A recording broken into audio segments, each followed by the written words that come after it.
cheese pizza.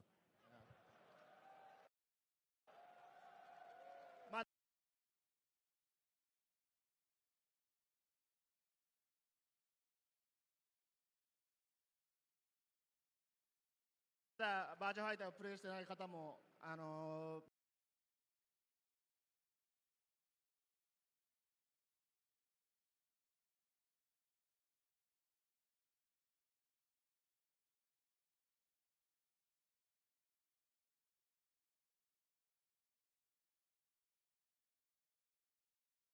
ぜひこのゲームをプレイして、次のニューバーチャファイターまで待っていてください。よろしくお願いします。 So those of you who have not played this game yet, please do try this, and we look forward to seeing you in our competitions. Yes. Thank you very much. Thank you so much.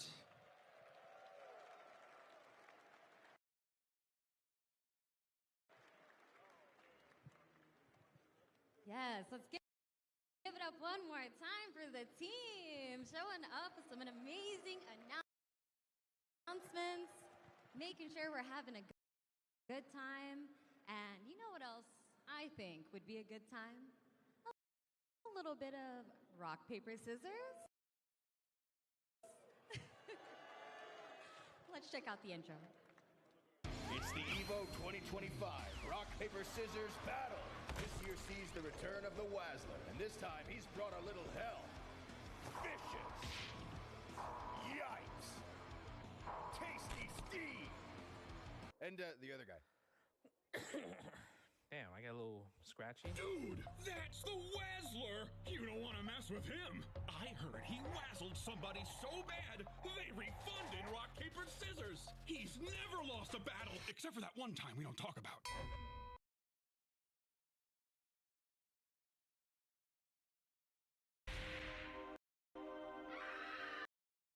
Oh, come on, man. Get that off the screen. Who wants to see that? Not me. Oh yeah, there was that other guy too.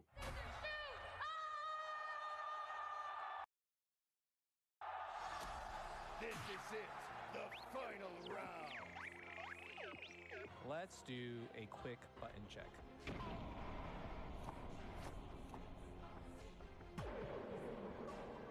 Round 4, fight!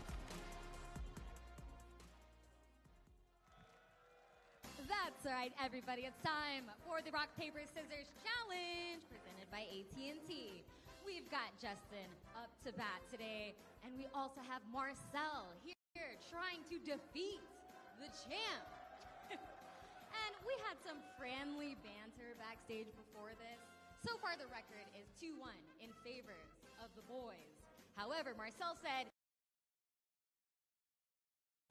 so we'll see, It'd be 1, 2, 3, shoot. Right? All the pressure. Just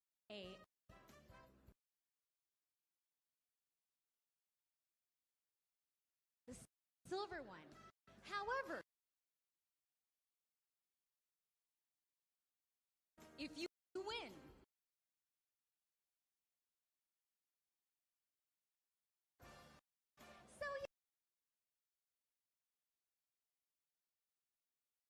want to win.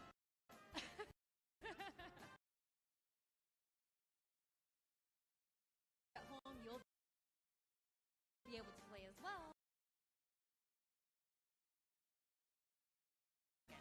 Let's go ahead and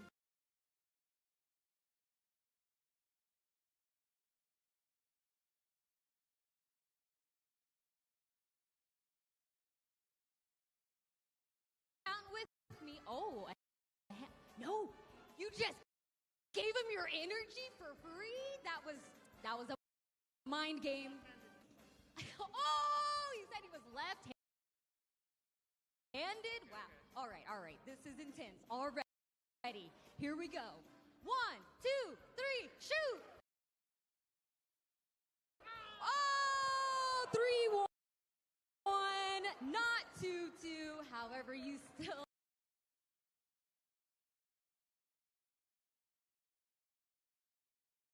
win the Nacon fight stick. PlayStation 5 Pro stays here. There you go. Congratulations. And now it's time. Yes. Now it's time for the folks at home who want to play against Justin. Now you're going to use your chat commands, exclamation R, exclamation P, or exclamation S. You're going to see the timer pop up on your screen, so get your chat command in before it goes down. And if you win, then check the pinned message in the chat because it has a link to a website where you can win some prizes if you guess correctly. And I think it's worth it because you can get a gift card for the EVO online merch store. You can get Nacon items like the fight stick or the rig headset. So, worth checking out. Are we ready, everyone at home? I'll give you a moment to think about it while I chat with Justin. How do you feel about stealing this man's energy right before the match? That was free. The problem was he popped off. He said it's going to be the best Chipotle order. I would like a bowl. Triple wrap. Mild, medium, hot. Then dip it in here. Sour cream inside the vinaigrette. 2 tortillas. If you know, you know. Lettuce, cheese, waffle. Yes. Oh, that is good.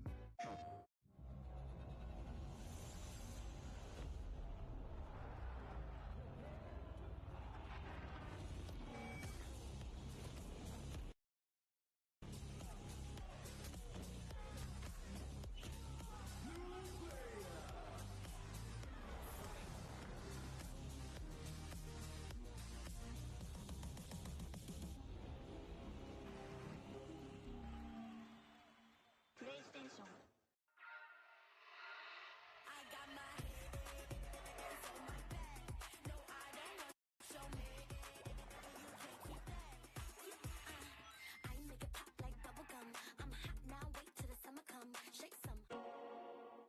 Those who have lost their... So where we going, old man? A hotbed for demons. The entertainment district. We've killed off anyone who's ever crossed us. Anyone who's ever slighted us. We're going to slash through your gullet. Just like we did to all who came before you.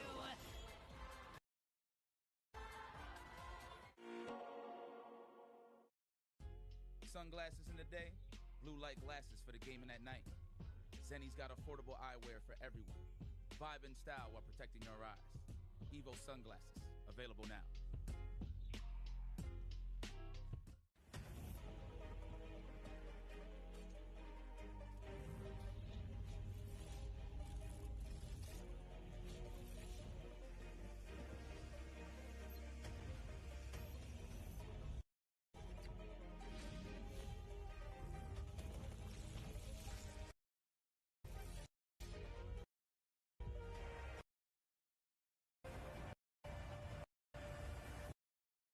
John, Wooly, your recommend and participate in a fighting game.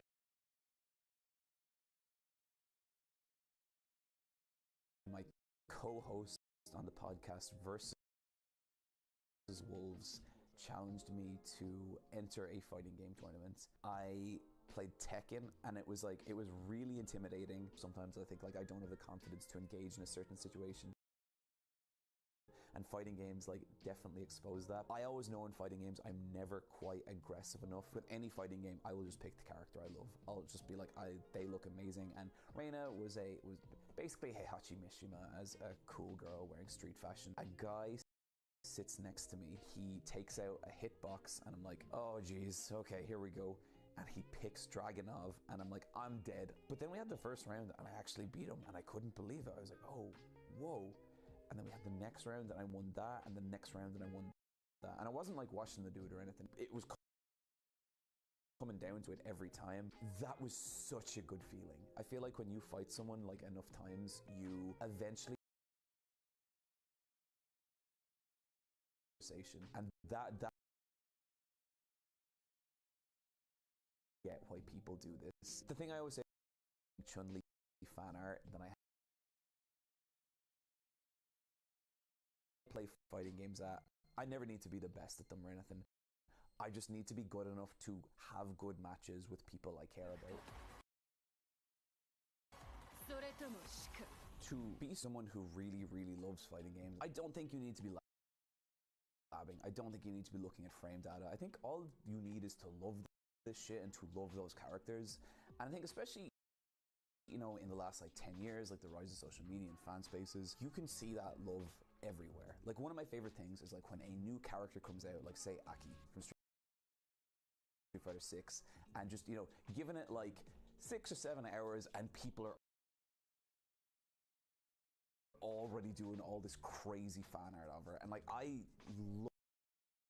love that side of it so much. Her cutscenes, her voice acting, all the fan art of her, that is what brought that character to life for me. I've never quite nailed it down, but someday I want to do a video about like what is so fucking awesome about fighting games if you never plan on competing in EVO. There was a moment in Tekken 8, I don't want to get too spoilery, but a character takes a certain fighting stance, and this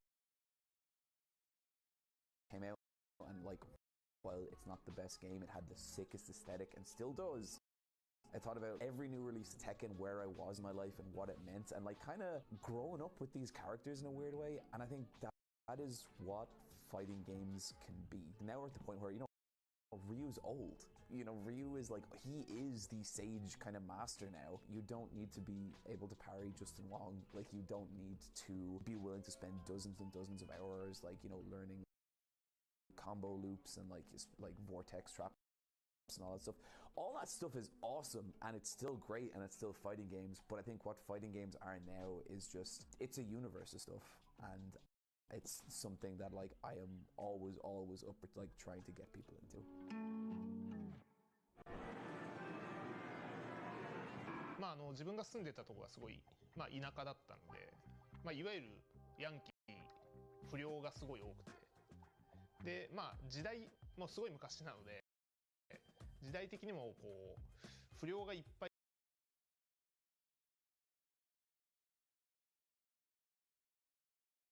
出たのでこう怖がりながら言ってたんですけど、やっぱりすごい不良は多くて、でまあ昔のゲームって結構こうなんですかね、まあ A パと言いますか、こう相手をこうワンタッチでそのまま倒しきるみたいなのがすごいあったゲームなので。まあそれでこう不良たちを倒すと調子乗んなよみたいな感じでこう絡まれて椅子が飛んできたり灰皿飛んできたりはまあありましたね。はい、In 1996、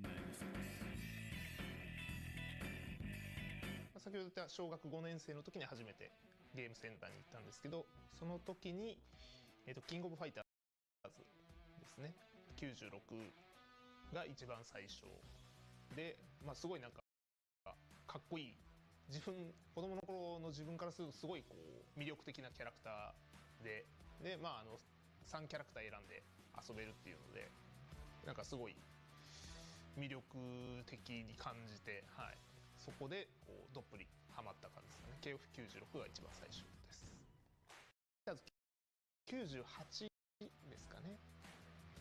で初めて大会出て、まあ当時からゲームセンターではもう一番強かったんで、まあまあ優勝するだろうと思ってで出場したんですけど、まあ 10人ぐらいかな、10人ぐらいのトーナメントだったんですけど、決勝戦で負けてしまうっていう、なんかそれは自分にとってすごいショッキングな出来事ですごい鮮明に覚えてますね。まあそれが一番最初の大会ですかね。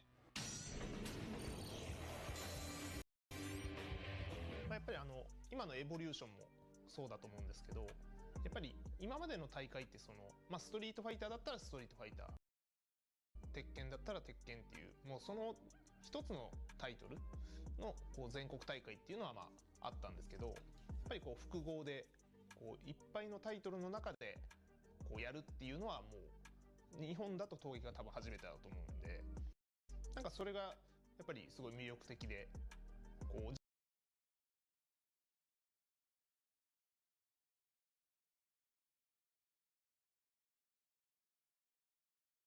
興味を持ったりとか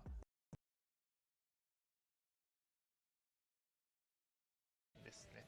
もう自分が本当に10代後半から20代前半ぐらいが、まあ、いわゆる闘撃の全盛期だったので、もう本当に撃で勝つことだけを考えて生活してたんで、当時は。はい。まあそれだけやっぱり特別、自分にとっても特別ですし。Welcome back to EVO2025, everybody. The time is just about here for Tekken 8 Top 8. Are we excited? That's right. That's right. Well, trust me, you're about to get a whole lot more excited because we are welcoming to the stage Harada and Michael Murray.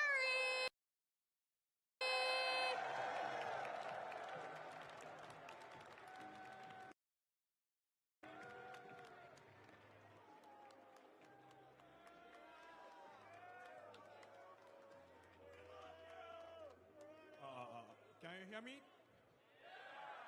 Can you hear me? Okay, alright. Okay, guys. Maybe.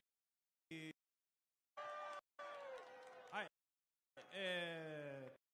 というわけで、まずはね、最初、TWT の、決勝に関する、情報トレーラーがありますので、まずそれを見てもらいましょうか。So first off, we're going to be showing a trailer for this year's TWT, so please check it out. Trailer, please.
ロッパの時間はちょっと違うんで、はい。PDT だ。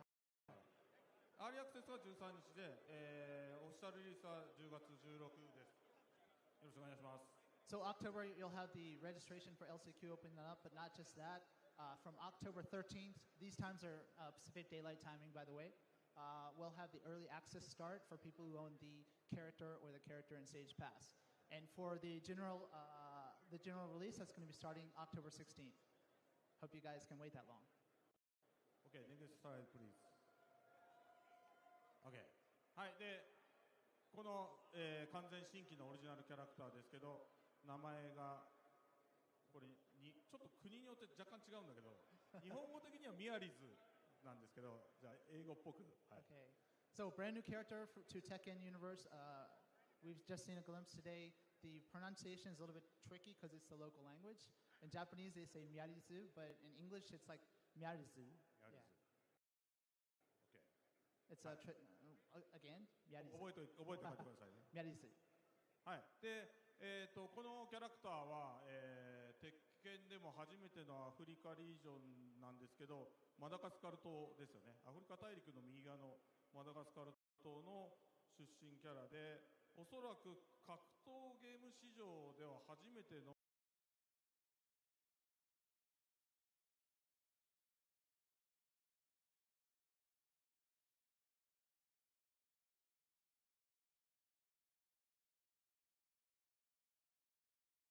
ビデオゲームでも多分メジャーなゲームだと初めてのマダガスカル出身キャラになります。And so this is the first time that we've done a new character for the African region. So Madagascar off the coast of Africa. And also for fighting games, maybe the first time we've seen a character from this country. で、マダガスカルのファイティングゲームコミュニティ、にも協力してもらって、僕と、ディレクターの中津が実際マダガスカルに結構長く滞在して、そこで取材したり、現地の人の話を聞いたりでずっと今もつながってて、そのマダガスカルの人たちと一緒にデザインを監修してもらったりして、作り上げたキャラクターです。And so Nakatsu and Harada actually went directly to Madagascar after connecting with a local FGC there. 期待しててください。So please look forward to more details at a further date. はい、じゃあこの後トップ8楽しんでください皆さん。All right, let's get to some good top 8 matches. Yeah, thank you. Thank you all. Bye. Okay.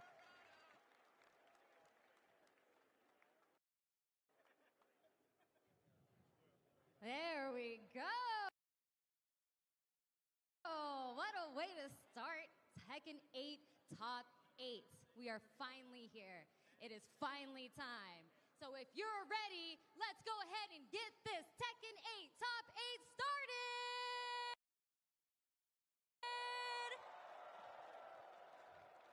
I'm going to start with the intro.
Man, that intro was sick, wasn't it?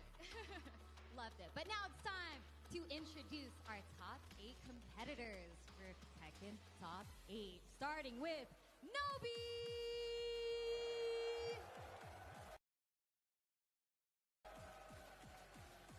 And up next, the returning champion, Arslan Ash! And up next, we have Loha!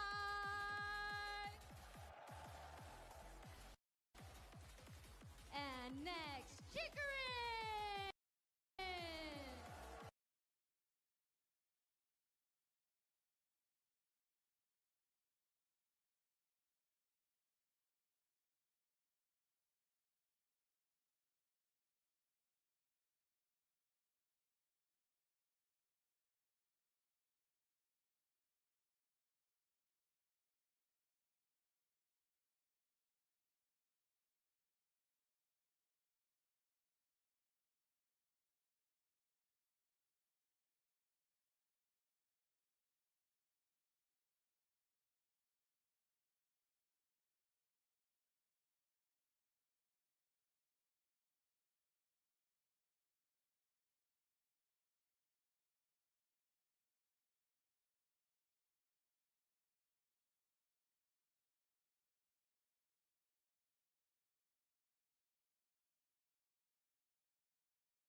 back three, couple of back one.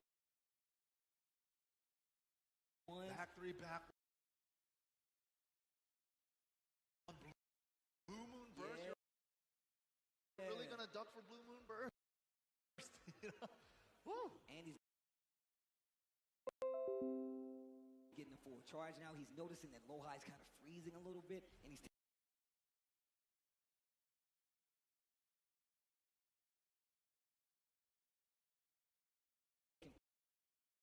full advantage.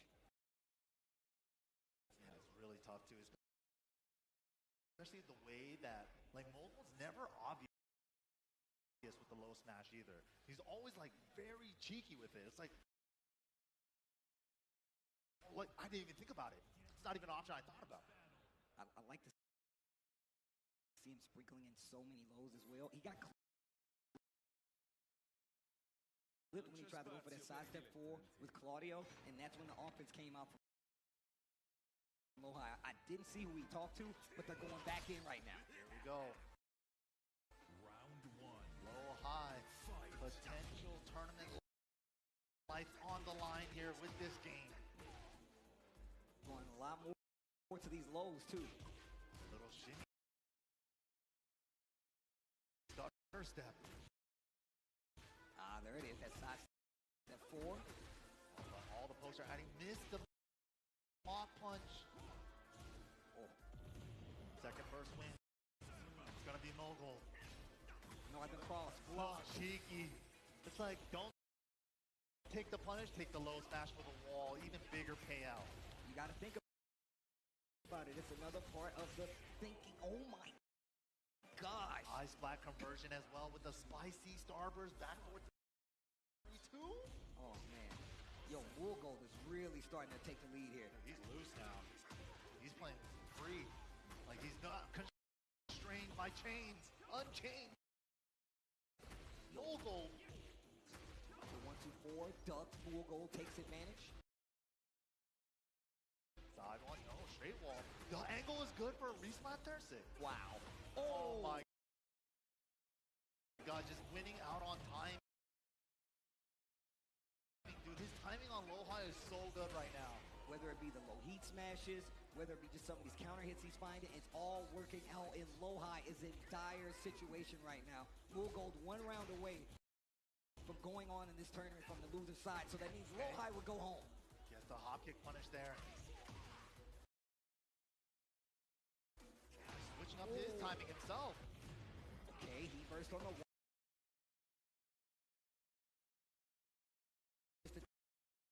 Take your turn back.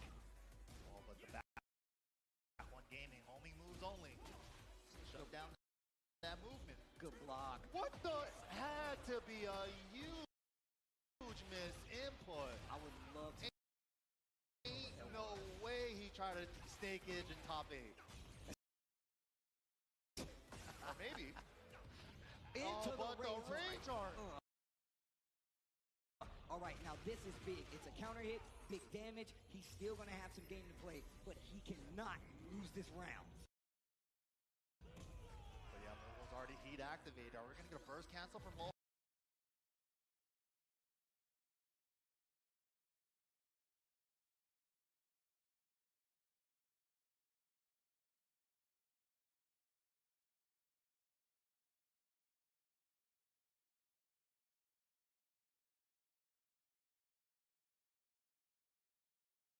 To the some damage. Astamago wants to get in the representative from the Falcons, but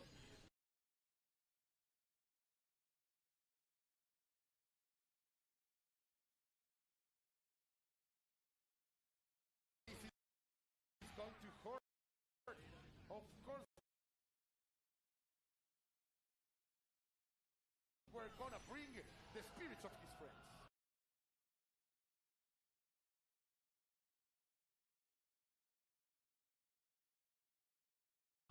Yeah, here you get to see. It's unfortunate you get to look at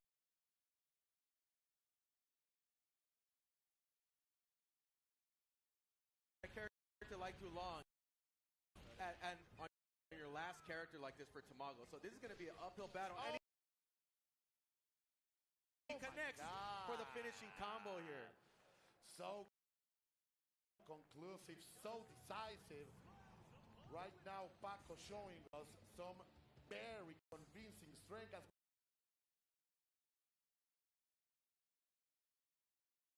we see these beautiful people, La Familia has gathered around.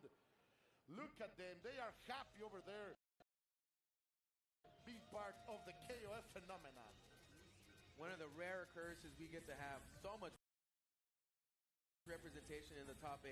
We know that the region is so hungry, and they are here being represented against some of the best players in the world. And there we go. Paco locked on. Look at that. He has that golden murderous face, like he is an assassin right now. Of course, Tamago wants to deliver this not only to his fans, but also to the Falcons. That's the look you got when you think you got this, man. Yeah. Where it's like, it's up to me to screw this up. I got this as long as I keep my feet planted on the floor. Let's keep with that rhythm. That's, of course, what the focus is there, right? Like, you have to set everything in, as you are saying, Gabe. And a potential ticking time bomb here that Tamago's about to set off on Paco. It looks like he's poised and ready to try to take this match. Yeah, bro. You just love to see it. We are going to see a change in order. And, of course, a character. Kula is out, Rocky's in. Let's see, because right now El Comando Sambo, Blue Maris style, is really representing. The roll is going to get catch, but not a lot of damage. And now Paco has the corner and a chance to keep this going. Keeping the check, not allowed. Then what a jump back D, just to check everything. And the harassment is on. Paco still is not allowing this girl to get out of home. And Tamago seems like he's trying to go for a little bit of a change up on the tempo here. And this is definitely the type of character that can change that up for him and take the momentum back in his direction. But Paco is still able to maintain control and not overcommit here to really, for Tamago to utilize the strengths of the character. Those run-ups, man. Paco feeling so much confidence, even if he's down, able to confirm the most out of it, landing every single hit that he can squeeze.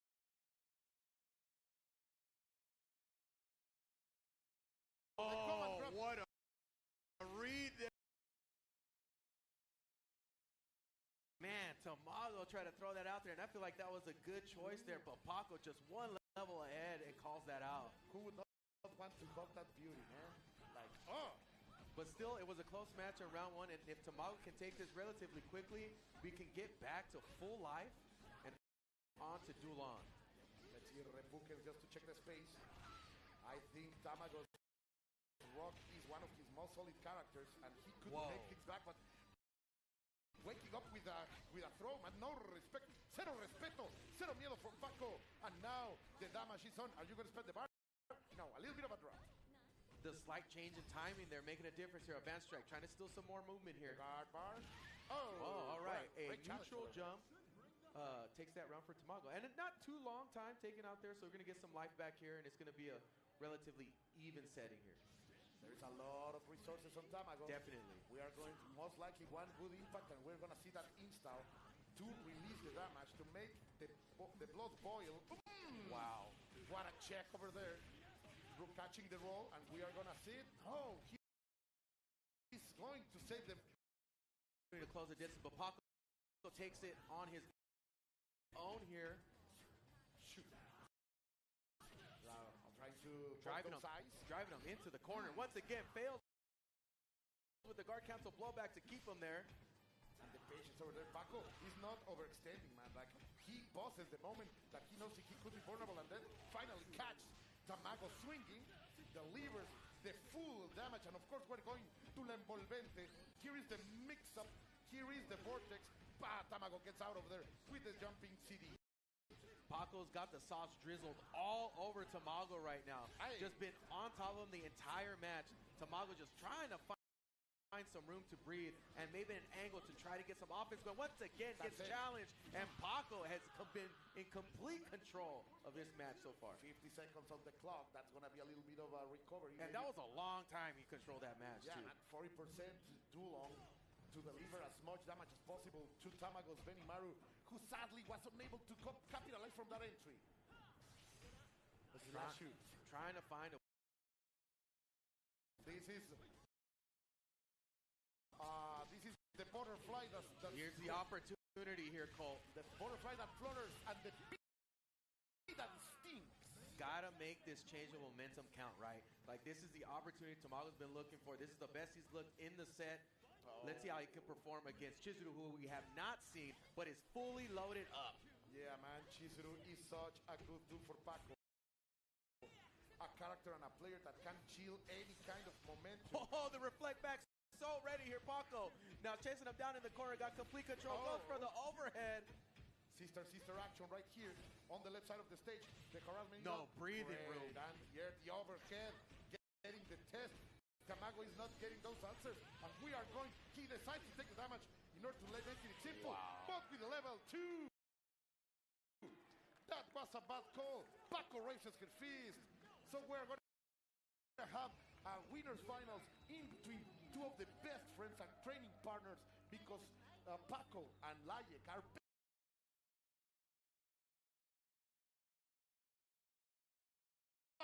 tus hijos vuelan.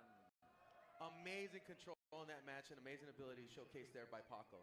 Paco was able to really utilize all the strengths of his characters and force Tamago to make a lot of risks that he shouldn't have to take. But once again, we're advancing into this tournament. Amazing players all around. And what do we got up next, Cole? Oh my God, we are going down into the loser side of the bracket as Güero Asamilla will be taking controls against the representative of La Puritita Ciudad, my city. We are talking about Liquid's own Violent Kane. It's gonna be fantastic, my dear. Hey, look at it. This is the story. This is how things have been happening. Yeah, Güero Asamilla versus Violent Kane, a very interesting matchup here. I like to think of Violent Kane as a type of style that plays like a cowboy, man, like a gunslinger, just out there getting busy, right? And you just he takes some risks that other people would not take, but that's what opens up the game for him. High risk, high reward is the type of player that Violent Kane is. You are completely right. It's going to be lucky in the world, or at least the most represented. Look at that. Everybody here wants the Güero to win. He wants them. They want him to see. They want him to smile. He has probably looked the most consistent against the best of the best players in the world. You've seen him shine against the highest levels of pressure and the highest levels of play. So really here, it's just really Güero Asamilla just has to stay in the zone. Really. Yeah, let's see. But of course, and it's up to Violent Kane to break him down. That's the point. Like I think Violent Kane is a player that has that ability to really crack them open. I think so, man. But Güero, of course, look at that stoic face, like always focused. It's not going to be easy for Violent Kane, who is yet again back into the lever kind of fight stick. Violent Kane mixing it up constantly in between leverless and in between buttons and levers. So let's see. Right now, witness this with me, my people, as we are now in the elimination side. No. Like you said, you think Güero Asamilla is a master level Yuri player, right? Yeah. Like, for me, it's my favorite character that he plays. Like his Yuri really is fantastic. La jovencita, el prodigio, la heredera, in his hands. But of course, we are going to see Violent Kane with Kyo. Who else? Immediately sending those Repukens and Rock Howard in the hands of Güero Asamilla. Will try to deliver the opening so far with a hard edge trying to maintain. But those little challenge from Violent Kane are telling him, stop it! Nice conversion there for the jump CD to connect for a combo. Gonna get the knockdown here. Violent Kane taking a little bit of patience. Ready to explode, but Güero Asamilla is not going to allow that to happen. Always there with the button, and finally we take a little bit of a risk there. We get a DP. Immediately, he needed that because he needed to breathe, bro. He was getting blue. He needed some oxygen. But right now, on the neutral, they are unable to find an opening grade anti over there by Güero Asamilla. What a conversion!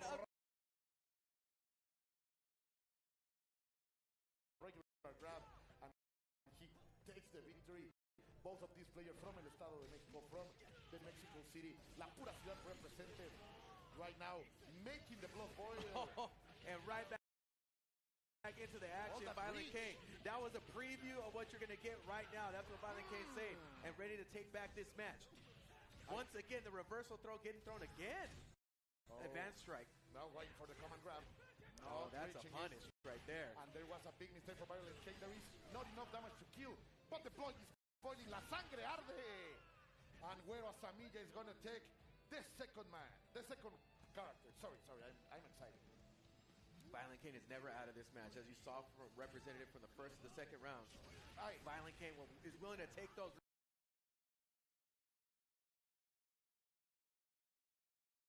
Oh no, gets switched up mid-combo. He got mixed by himself, but he said, I pick it up.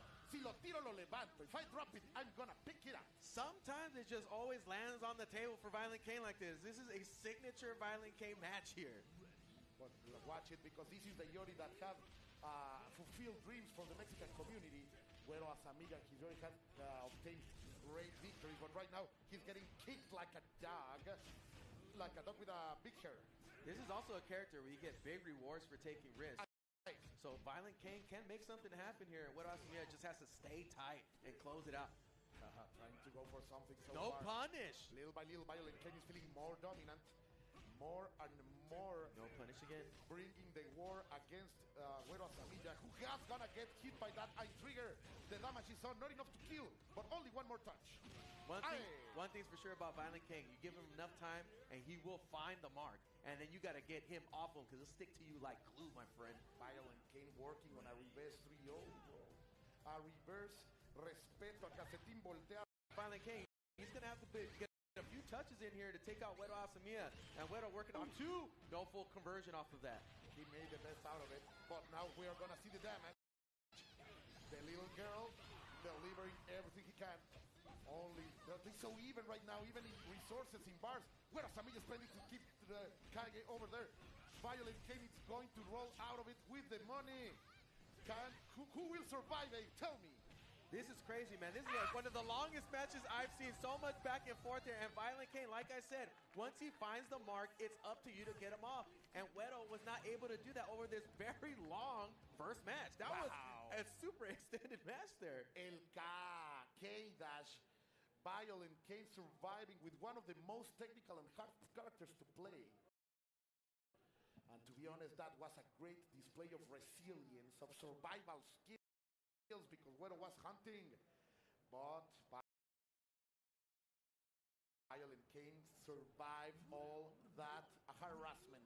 Extremely resilient and, you know, like I said, a gunslinger, man. He plays like a cowboy. Like he's always willing to take these risks that other people won't. And now he has the momentum.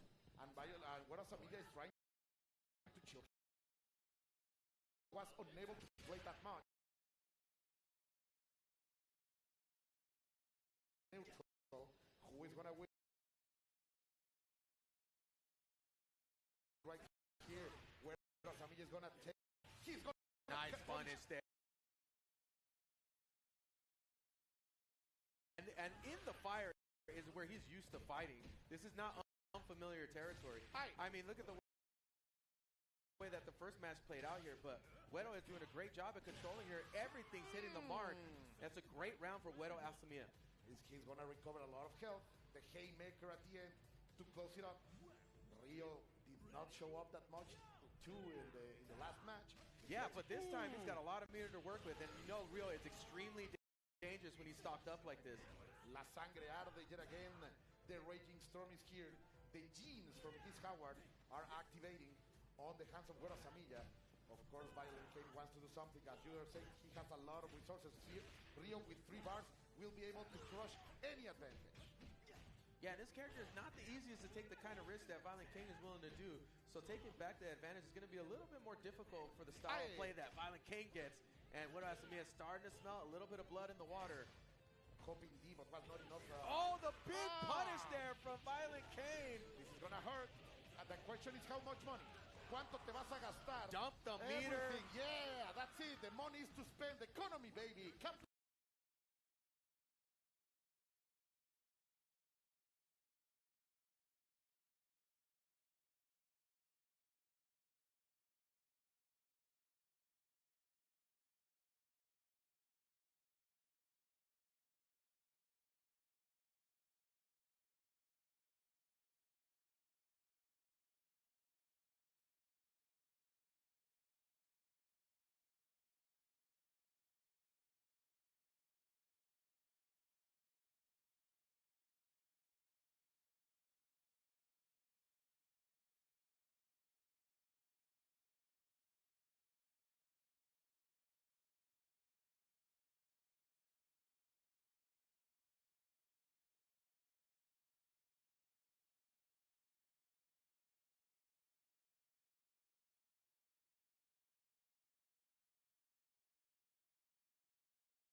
La quiere firmar el güero. Oh, no. And this is spelling trouble here for Violent One, Kane. two.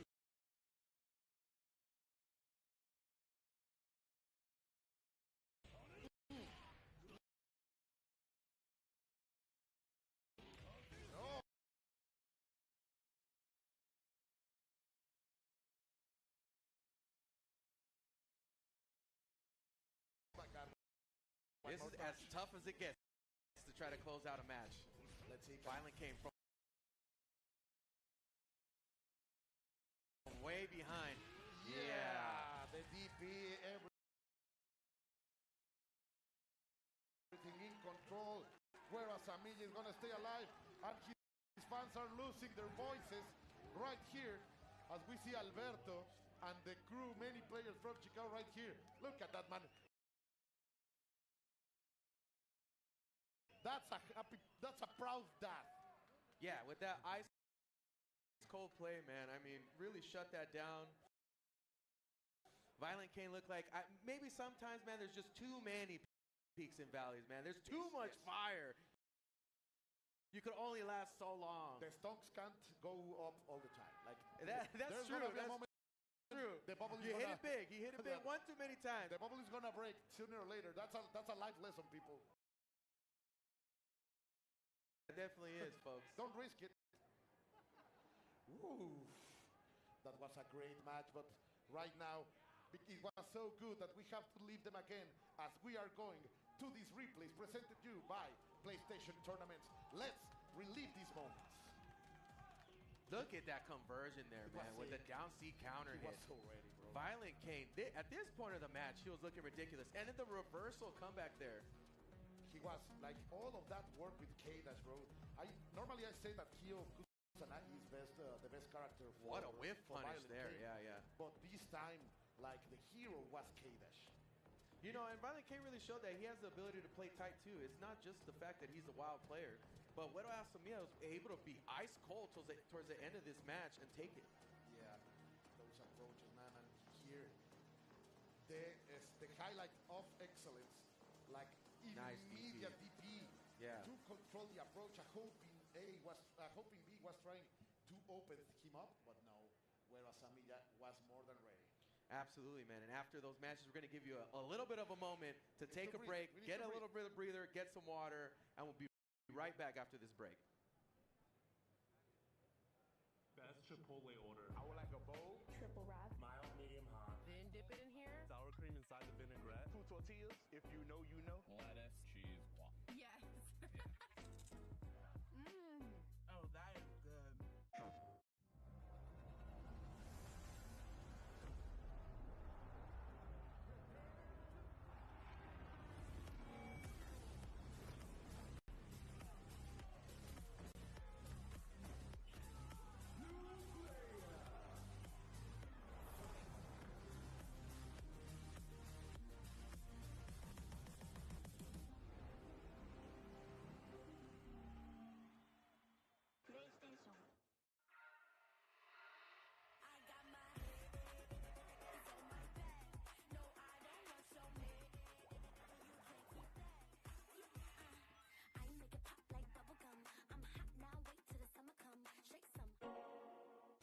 Those who have lost their lives will never return. Nothing can bring them back. So where we going, old man? A hotbed for demons. The entertainment district. We've killed off anyone who's ever crossed us. Anyone who's ever slighted us. We're going to slash through your gullets. Just like we did to all who came before you.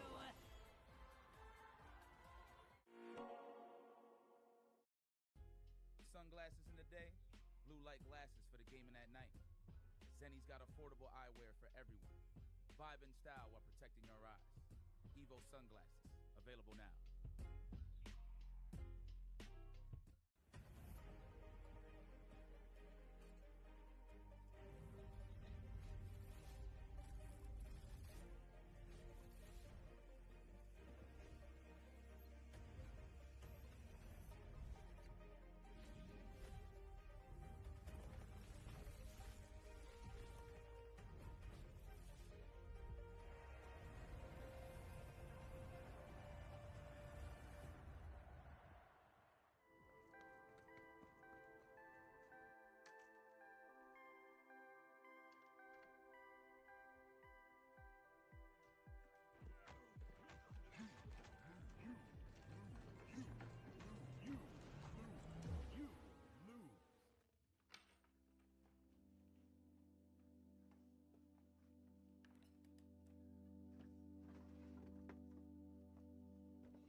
are back, people.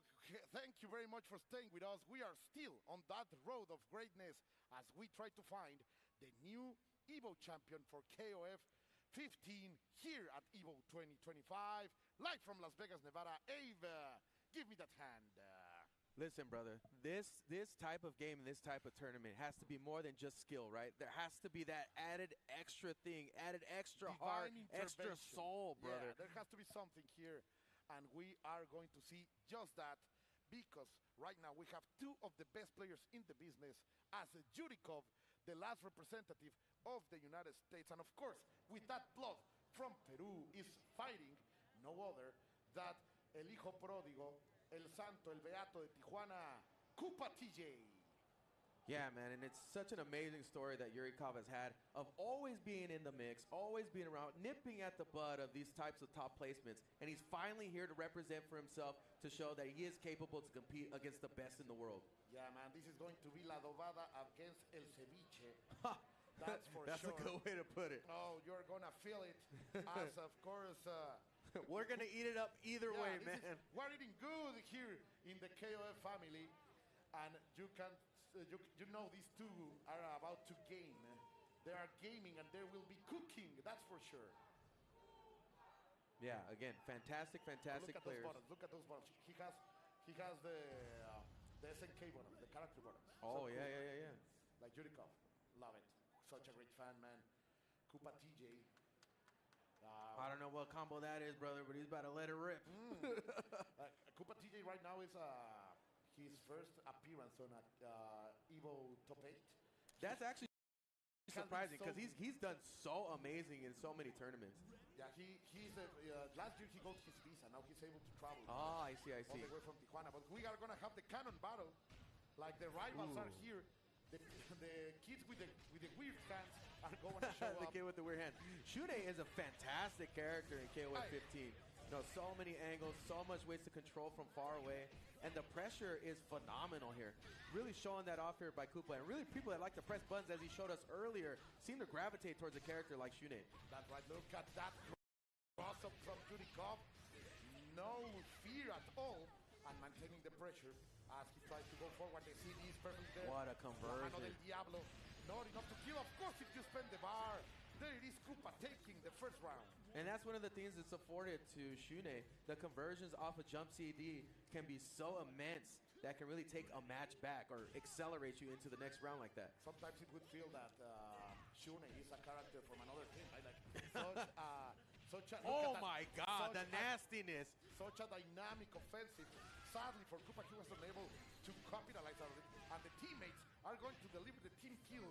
As here, it's going to be Jurikov's Maiden-kun who takes the victory. And this is a magical character here for Jurikov. We've seen so many matches where he's made big comebacks and instilled how great that his offense is with this character. But also the spacing here, very considerate player and making big reads for Jurikov is how he usually gets successful with this character. Like for me, this is his best character. I agree too, man. Jurikov is such a fantastic Maiden-kun, always making you think that you are safe. But the Sleepy Boy is going to open you up. El voltaje, el Collider is going to deliver a chance for Koopa. And now he will try to maintain. What a roll out of it. That was dangerous, but it worked. Yeah, Koopa here looking to try to suppress some of this great play that Jurikov has shown with Maiden-kun. But again, Jurikov seems in the zone and ready. But Koopa connects for a jump-in full combo. No mix-up. Gonna get the chase down. Maybe there was not enough time to charge the light pillar. And now dropping the lightning with the super Jurek kick. Not enough to kill. Jurikov still has the opportunity in there. Ready Koopa is with the down B to close out that round. Oh, that was scary because Jurikov can steal a game from anyone. And now we are going to see Blue Mary, La Marea Azul, the beautiful blonde, trying to break some legs and some arms. My dear Abe, breaking the German suplex, bringing the pain. If you wanted to represent some discomfort here, this is a character to do it with. But Koopa connecting with the jump in here in the corner, going to get corner control. Takes a risk and goes in for more pressure. 1, 2, 3 with the nice trade. Oh, that's going to hurt so much. No! Oh, no! Stage fright. The German suplex yet again. Jurikov will drop it, but he's trying to pick it up. I like that attitude. Trying to bring the offense even after a big mistake. And now the patience there from Jurikov. Yeah. That's a detail of greatness. What a way to recover from that big mistake. Yurikov showing us that he has the resilience of a champion. The resilience in the scramble to take that back and still stay in the pocket in a moment like that. Yurikov is afforded to get into the last round here against Koopa. And now with Isla. Wow, two fantastic Ds over there on the cross-up. Did that in the front? What was that? Yurikov connected for an excellent combo here. Gonna get some pressure going. He's wrong, Very scary the here. momentum of Yurikov is going on and on. It feels like a tide, and then Koopa misses the Big combo. jump CD. Again, one of the characters that takes big advantage from jump CD conversions. We're going to see the kick into the super. He has the money. He's going to invest, and Koopa is going to steal that round just when Yurikov was playing the best. Yeah, Yurikov is still very much in this. You saw how comfortable he got in the scramble there. If only they could put that game plan together, we could see more success here from Yurikov. I just love to see this man, Yurikov, trying to stay cool. I like the fact that he went back into the character select screen just to get a little bit of a breather, chilling a little bit of the Koopa's momentum. That's a good strategy, and thinking what is the answer to solve this enigma named Koopa TJ. I think he really is throwing a lot of the options here that would allow him to be successful, right? He has a lot of great control here. Put in Maiden-kun up front, which I think is actually a good decision to try to put the brakes on a character like Shune so he could possibly get the lead in the beginning of the match. You are completely right, and also changing Isla into the anchor position. Yeah. That's the good strategy. That's the meta, to be honest. Yes, because you get conversions like that off the jump CD counter hit, right? Just like Koopa did. Now they're both going to be afforded that same opportunity. Both dangerous. I like the changes means improvements from Yurikov. Let's see if the strategy is locked on, as Maiden-kun will try to control and freeze his co-teamer. Oh, that's gonna be a punish big is coming. You don't want to start out like this. Another mistake by Yurikov. Koopa is ready. He's feeling the fear. This is a great start for Koopa, already being up one here to take out possibly one of the best characters with the big bait there. My God, Koopa. Que cochino, las sucias, las cochinas are here on the EVO stage, and he's gonna check it with two crouching jabs. Koopa is taking the advantage. Blood in the water here. Koopa can stay patient and put on the action here. Doesn't have to really heavily engage here and risk anything against this Blue Mary, but Yurikov able to close the distance, and now the party's about to start at that range, but connected the jump CD to knock him back. And then opening up on the lows. The boots. Again, the German suplex. Never really your turn, man. What a great answer from Yurikov, and we are going to see the beautiful girl break some arms. Let's go up to the sky. Not yet. He went for the reset, and Koopa was ready. Oh, no. Gets the anti-air jump. He jumped a little too far there, and Koopa again getting the combo. Knuckle gets the hard knockdown. Pressure all over the place. Yurikov not willing to take any bait here. Jump CD again, able to convert. And each one of these hits, man, it's extra credit. He's gonna bring the hands together, finish the round. And right now, Koopa TJ is making millions out of this Shune, who is still working extra hours. And the crowd is salivating at the potential of Koopa taking this and moving on. With Koopa having a great performance so far against the 2B there. Deep, what a block there from Yurikov. He's learning, but I don't know if it's too late. If I want to see more in between these two. Oh, the challenge almost didn't work out. And again, Koopa getting the tag. He's locked in, man. Going forth. He has one bar. Blocks again. Ready, learning, adapting. I like that from the Peruvian champion. Let's see. He has so many resources. That's a lot of resources. Cole, that's a lot. It still connects. Okay, the throw. Let's go. Hey, the check. Gotta break him open, and Yurikov burns it. Take him out. There it is. He invests to take out that Shune. Koopa still looking really good in this match. It's up to Yurikov to turn on the jets and try to take out this Benny to advance against Isla. What is Isla, man? If there's a character who can do it, that's for sure. Definitely. The Chilean beauty. Big swing there. One. The Super Jedi kick to finish. Koopa right now running dry in terms of money. He's gonna get it. Not enough to kill. Again, man, the salivation satisfied. Koopa is going to advance after winning against Yurikov. Oh my God, so good. And the hug over there. These two are close, of course. Yurikov is not a stranger to the Mexican community. He is our friend, he's our hermano, but Koopa is going to move forward, and he's feeling his second year at EVO, already able to move forward in this top 8.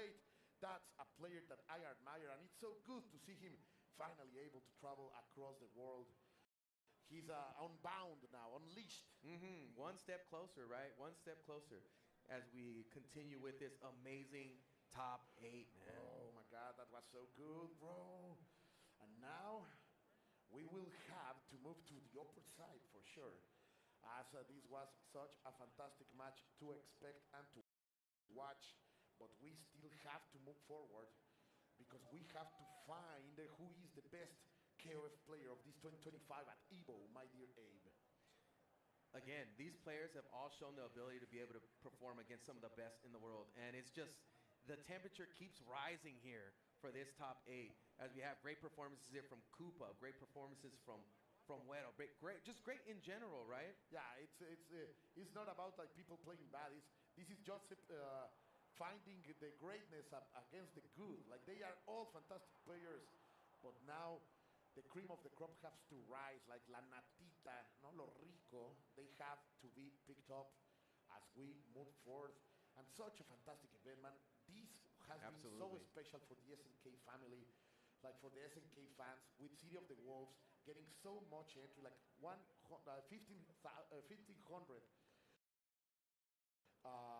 players coming here, and those fantastic moments at the top 8, and now we are having KOF for the dessert. This is so tasty. On top of what we experienced already with City of the Wolves and coming into here to KOF, it just feels like a great culmination of history coming into this moment, right? Like this could be the potential of a historical moment. I know you told me you don't want me to get ahead of myself. Yeah. I know, right?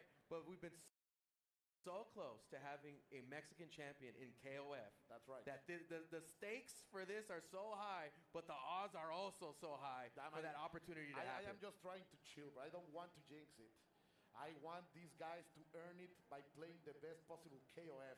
And right now we are going to look just at that, as Güero Asamilla will be facing no other than Tamago. This is going to be a fantastic fight. Yet again, from La Pura Ciudad, Güero Asamilla is here to represent, and of course, the Mexicali, Baja California, from the northern part of Mexico, the frontier warrior Tamago. Los Guerreros Fronterizos are also here very well represented. Yeah, and I'm sure this top 8 is going to cause some people to have some gray hairs, right? We're going to lose a little bit of that. Because like I said, man, present in this top 8 is all heart and soul, right? Yes, and that's really a part of KOF in the DNA, right? And also shout outs for EVO for keeping the game alive in the extended lineup. Absolutely. Bro. Like these are players that have been delivering during the last 4 years such great moments, and now part of the extended lineup, the EX lineup as I like to call it, is just a great way to keep these games alive. We saw it with Blast Blue, we saw it with Virtua Fire, now KOF 15 also represented in this scenario. We are eating good, eh? Right? I'm telling you, that's why I keep gaining weight. Well, it's time to seize the moment, man. I mean, we don't know what the future holds. This may be the last opportunity for KOF 15 to have this potential happen with a Mexican player at top 8. Now, obviously, we got to consider the entire tournament so far and people who are sitting in winners finals, right? Yes, and the future is waiting for us. We are going to shift it as these two are trying to set their best game. The hands have gathered, the bottles are pre-pressed, the fists are going to bump, and we are about to start this match to keep going into greatness. Losers quarter finals.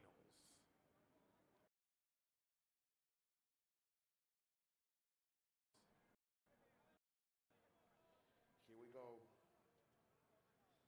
We are so expecting, man. It doesn't matter if it's late on this Sunday. Against Tamago, opening up with Kula.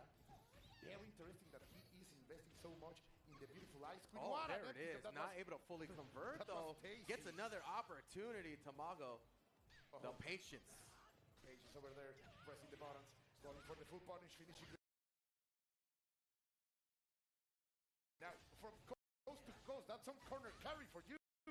had enough of that pressure and decided to bet with the DP, but Güero Asamiya was there with the punish and the patience. Oh, what a catch over there with the crouching beast. So traumatic buttons. What?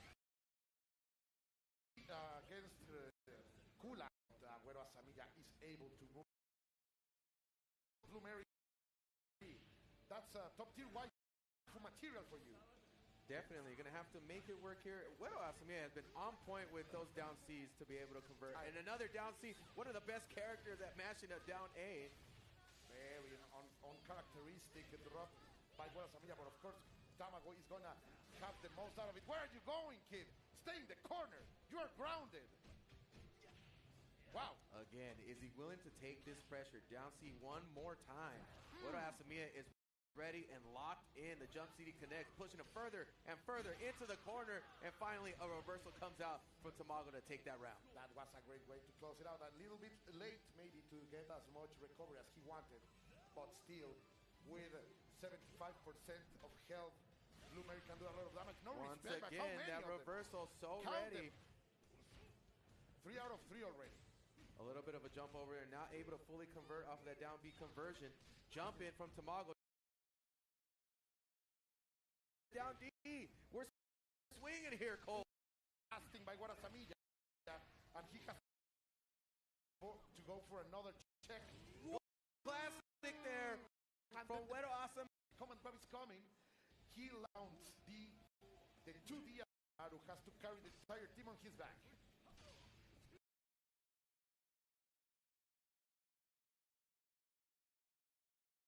Comebacks to many great stories. Victories. Looking to try to have that opportunity one more time here against Güero Asamiya. Gets another jump in. He tried it. That's going to be able to kill it. He can if he wanted to, but he's holding on to it, and the drill comes back. A little bit of pressure. Reversal throw. Asamiya still gets tagged, and Tamago takes that one. That was a very interesting ball. Like, he pressed the taquito on the same side, and Tamago was more than ready to kill, but watch it. This meter is out of control right now for Güero Asamiya. That's a reach. So much to work with. That's what a young girl is going to do with that much money, man. Like, she is like a billionaire right now, but she only needs a chance. Tamago doesn't want to give it to him. Now in the corner, super July kick. What a challenge. 2 back-to-back challenges. 3 challenges, one more time. How many more? ¿Cuántos más? Oh my God, what? Just do it again. Please finish it with it. Oh my God, Tamago. El huevo. Falcon zone. He's opening those. Made. And take those bars home, bro. Like, save them for retirement. Make an investment, because all that money is in your pocket and you will be not able to use it. And you hope, if you're Tamago, this is the spark that's going to spark the flame, right? Yeah. That's going to. Many EXTPs he landed with Blue Mary, with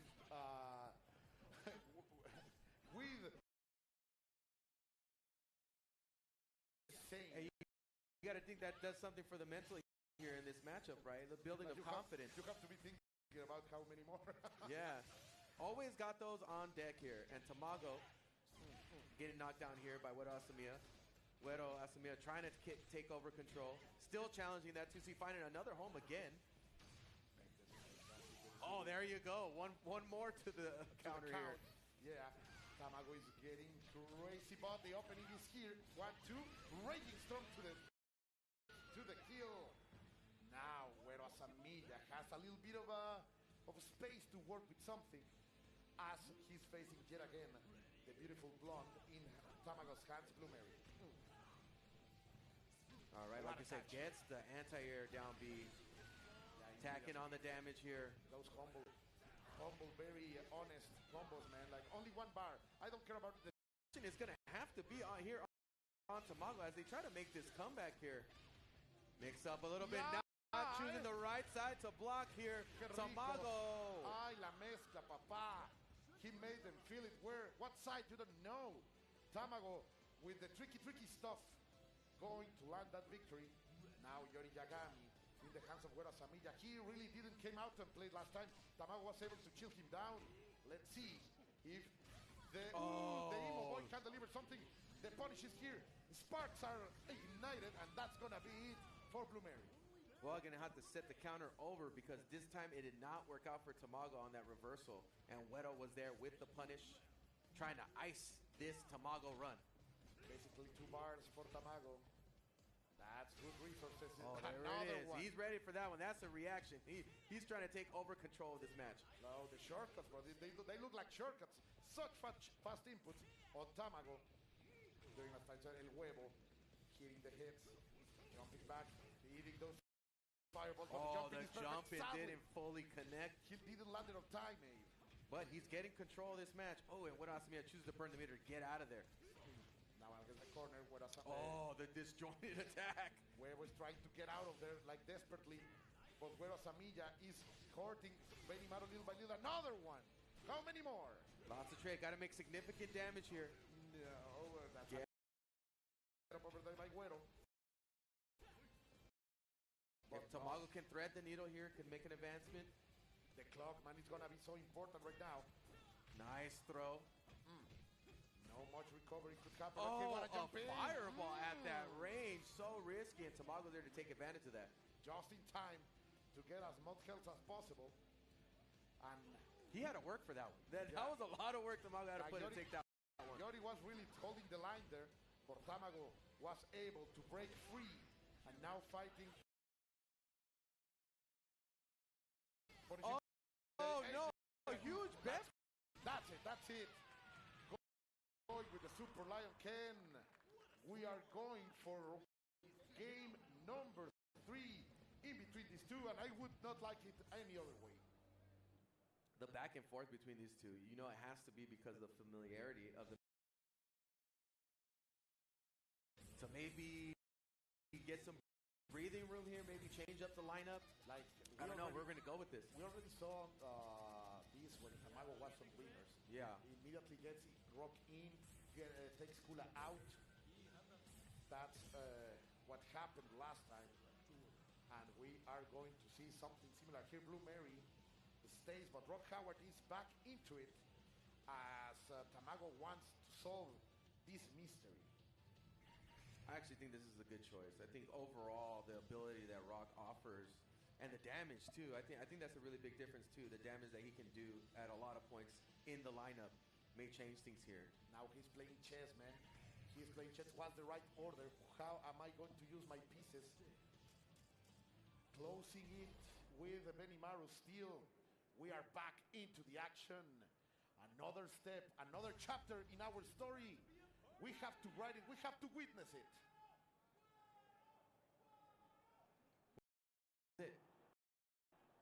Yeah, man.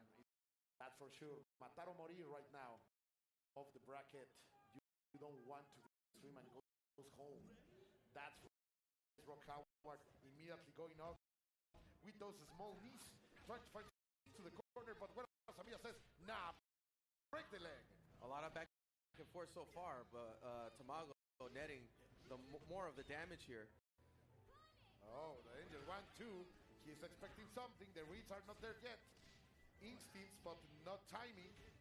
Very ready so far, Wedo Asamiya with a lot of the challenges in the air. Now jump CD connecting, already halfway through the guard gauge. Again connects to the jump CD, being masterful with that button. Not able to connect that time. Tamago almost there with the anti-air, but down C there again. Cross up to get the combo into the corner. Tamago starting to cook, starting to heat up a little bit. Reset. The waffles are ready. The eggs are getting cooked. We're eating breakfast, folks. He's a young kid. He still has those knees, man. That was unnecessary wrongness from Blue Mary. Huevo finally is able to make the beautiful blonde to work in his team. Now she will fight to take out the cross up from the crouching position. That was delicious, and he's going to capitalize with the most out of it. Look at how efficient those combos are. Oh my God. We're getting a completely different look from Tamago than we have so far in this entire tournament. Taking big control here. Now Wedo is against the ropes. We have not seen this position so far for Tamago. Getting this far ahead. This is uncharacteristic of this match so far. Okay. Whoa, roll forward. What is going on here for Tamago? Offering a full meal here. She ran to the corner to get a little bit of water and then came back to kick your ass. Amazing stuff for Tamago. This has to happen here with the 5 meters with the Yuri Master. Wedo Asamiya has to make it happen because suddenly Tamago is turned on. Getting to the anti-air Lion King. Oh, the guard break is incoming. No! He screws up. He can't afford to do that. Weddle. All that money in the ground. He got the guard break, but unable to punish. And now the harassment is in. That's going to be it for Blue Mary. But still, there is a lot of work this girl has to do. The Prodigy really needs to stand out. Almost let that get away from him. You gotta bring it together here for Weddle Asamiya. Still very capable of making this comeback with this amount of meter. But Tamago is turned up, like I said. The furnace is on. The heat is on. Tamago is ready, looking, trying to take this match. Only 30% left for Weddle. Going for the CD to get out of the pressure. Oh, what a bait, but the timing again for Weddle. Too much instinct. Too much mind right now. He has to end this match quickly or he's going to be at massive detriment even if he takes this round. He has to end it quickly. He's got to bet really big at some point here. Wow. And the bet here was on Tamago to take it back with the down C to finish it. Tamago getting the victory. Great stuff over here. Weddle, of course, I am proud of everything that he has done this tournament, and of course his fans are too. He wanted more. But Tamago will be staying alive. Such a big answer by the northern representation of the Mexican players. All who are alive are from that region right now. So el norte, el noreste caliente is burning right now. Man, he was cooking on there. He was a chef right there. Like what he served up on that last match. Able to bring it back. Like he started losing. Like Tamago reinvented himself during that match. It really was a reinvention, wasn't it? Like you just saw the progression through that entire match, and he really came to life on that last one. Yes, man, like such a fantastic stuff. How much does he learn? The download was complete, the control was placed, and Tamago is going to move forward. He will live to fight another day. But now, get ready, people, because you know him, you love him. This is no other than E.T. facing Koopa TJ. Oh, this is going to be amazing as the Falcon is trying to dive over his prey. I got to wonder, too, after having such a ridiculous set earlier in one of the craziest matches of all of EVO in COTW, if he still got the juice to perform at the absolute highest level, because this match would not allow you to go halfway. You got to go all the way, man. No, and as you're saying, like these tournaments, EVO in general is such a demanding competition. Demanding is a good way to put it. So you know that many times, like the exhaustion, like the stamina is not there, and if you fail one of those buttons, like if you miss a little bit of that super precise timing fighting games need, you could be punished and sent out back home. Of course, ET doesn't want this, but can he do it? He's still smiling like always. Mi primo el más guapo, the most handsome of my cousins, as the people of his country are constantly saying, is going to face el Beato de Tijuana, the Tijuana Saint himself, Koopa TJ. If he defeats ET, this all that will be left in the tournament is all Mexican players. That's right. All of them. The representation, the skill set that is being shown so far. I know what you're talking about, Abe, but but it's ET. It's a champion. It's still too soon. Yeah. It's a champion. We're facing a champion. Multiple times EVO champion, defending his ground right here, and Koopa has the chance to face this man who is so close to be called divine. Definitely, that's definitely a way to put it. I mean, and the fact that he's accomplished what he's accomplished today has already ascended him even further than he has before. Go watch that replay. I promise you, you will not be disappointed. Demanded to the limit. Oh, the classic ET in the lineup. Sending Clark out in order to control the very mobile and very agile Shune in Koopa's hands, and immediately bringing the Argentina backbreaker. And now you are in the vortex. Already put him in the mix. Jump CD doesn't convert off of the jump CD counter hit. La licuadora, papá. Is Koopa going to get out of there? The chop is not going to land into anything else. Koopa fights back in the center of the stage. He's going to hit the big D. Jumping D. Oh, he challenges. Pressing buttons on the wake up. This man is a crazy. He's a crazy man. He's going to get the What a read there from ET. One last chance. Koopa, the down A has found its mark so many times. Such a good option there for Shune to represent there, as it is a very fast down A. That was so close for the cheap damage. Another turn, and And ET could chip Koopa. Oh, the fingernails, bro. Like you're sharpening them. Yeah, I really like what Koopa was putting out there, though. That down A was netting him a lot of damage, a lot of great opportunities, but ET was able to stay tight and take that out. The champion from Taiwan, the Falcon, is flying high, soaring right now. Just outside of range. Yeah. Bring the thunder. You can't give that to Koopa, man. He's going to take it. Yeah, that advantage, it's over, man. That first victory is going to be so close right now. Koopa, the most purist of analysts would say that Koopa is ahead because of that slight bar advantage. But already ET getting the corner. Oh, but what a challenge here for Koopa. Bring the lightning. 1, 2, 3, Shitangiri. Oh, gets a miss there. Oh, gets a fortunate connection there for ET. Give me That's really good damage. This is set up. Oh, challenges the crossover with the EXDP. Wow. Backs off with the guard cancel roll. Able to punish that. There again. Unable to commit. Wow. Oh, the collider is not there to land. And nice block. And he's not there for the punish. He tried to call it out. Oh my but God, there Koopa. it is one more time. These two right now are being hit by another stroke of genius. But ET is going to be the one taking the victory. So many crazy calls right now. I am out of words, Abe. ET somehow able to come on top of that exchange. That was such a scramble there, and ET was able to make himself come out with the win on that round. Jumping the Reagan. Oh, but the cross-up is here with the hop. This is a lot of damage, and you are back into La Licuadora. How are you going to get out of it, Koopa? She's going to deal with it. The block was right, but Isla is very hurt. She needs to do something now. Has the ability yet going to go into max mode here. Burn it all. I think it's going to be enough to take the kill. We are going to see this world painted in beautiful colors. I think it's really important to point out how quickly he wanted to end that match to get more life back. I like the optimization of that opportunity, and it's going to give Koopa just enough life to fight back here. But of course, he is lock and loaded. That's a lot of paint. That's a lot of magic. Oh my God, the cross-up is here. Oh no, almost getting tagged there with the whip down that's C. Going to be enough to get the kill. I think so. Or not. Gets the bar. Oh my God, just in time. But Koopa is still alive. The overhead is going to hit ET. First point for Falcons. ET. Still able to maintain after all that pressure from prior. Still in the gap. Like I'm telling you, man, this is the game, especially in top 8s like EVO, where it's a test of your will, right? Yes. It's a test of how far can you go. How hungry are you? Is the mental fortitude there? Because you got to find it deep within yourself to be able to last this top 8. You are completely right. And also shout-outs for that surprise Clark, right? Of course, everybody knows that ET has that in his pocket. Legendary Clark. But he realizes that Shunei was a problem for other players. Absolutely. So he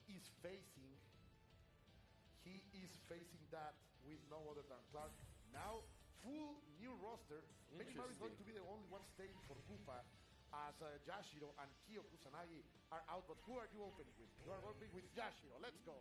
Actually, I would argue that Shunei was actually doing pretty good. It was I mean, the way the game plays out against Clark, you know, sometimes you win, sometimes you don't. But overall control of the match, he had really good control. That down A was doing a lot of work. So I want to see what he's trying to offer that he thinks will take over this initial round. Is this a secret weapon? Like, is this Yashiro the answer? Can this deliver Koopa a victory to stay alive in the tournament? As, of course, ET is trying to get the title, defend it against all odds. What does he see that we don't, that offers in this matchup? That far B is very good button there. Already into the command grab, ready to get mixed one more time. ET, masterful. Oh, jumps right out. Koopa goes in for the throw. Oh, what a challenge over there. And oh, the damage is going to be here now. Great spacing over here by ET. Using the far C in order to maintain some pressure over Koopa. 1-2. Koopa makes the hop. And right now, he is not fighting those hits. Mighty Ray. Koopa's trying to get a sniff at that damage, and ET is just not letting it happen. But always there at the right time, just like that air throw. One more time from ET, so ready. Immediately, he reeks that the fear is there. He smell it. and he delivers the punish. Now Kyo has all of the weight of the world in his shoulders. Abe, can he do it?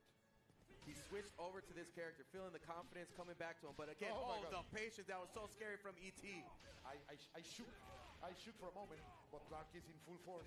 Going forward, great. Harassing this Keel right now. Not stopping. The CD is not going to find anything. He has to spend the... Then the check down on the ankles. Come here, boy. You can't even pause for a second here. ET is on firing on all cylinders. Oh, wow. Wow, a little bit of a scramble, as you say. And Koopa is going to get out mix all of that his bar. own. I love what I'm seeing right here from Koopa. He needed this. The momentum is changing little by little, but he needs to take the kill. Oh, no. Gets the air reset into the EX tackle. Scary. Back neutral with that EX Rekka. No Bodigas right now. La Bodega is very dangerous to be at this range. Like a maniac. Closing the C at his best level here. He's feeling, as you say, incredibly comfortable. Trying to bring the offensive. That's going to be enough. Koopa characters in the hands of ET. This is a strong team, and he has shown that it has a lot to go off of here. You are completely right. Checking over there with the D. The trade in the air. Of course, all of those trades are gold for ET. Each one of the hits that delivers against Benimaru is extra credit. Tries to bait something out there, goes for the overjump. Tries to call something out with the stand C, and ET is there ready for the big damage. This is looking really rough for Koopa. Oh my God, great roll over there by Koopa, but not in time to get a hit. Both of the players are in the floor. He's got to fight for it here, Cole. He's got to make something special happen. That's it. Koopa is going down. Fantastic display in this tournament. He's going to get 7, I think, in EVO 2025. And ET is going to stay alive, trying to crush Latin America's dreams. He really, with the character selection that he had, was able to find that space in his brain to do the quintessential ET type of fight, right? Yes. He was able to keep cycling back into that momentum that he's so famous for, especially earlier today in the other grand finals that he was in.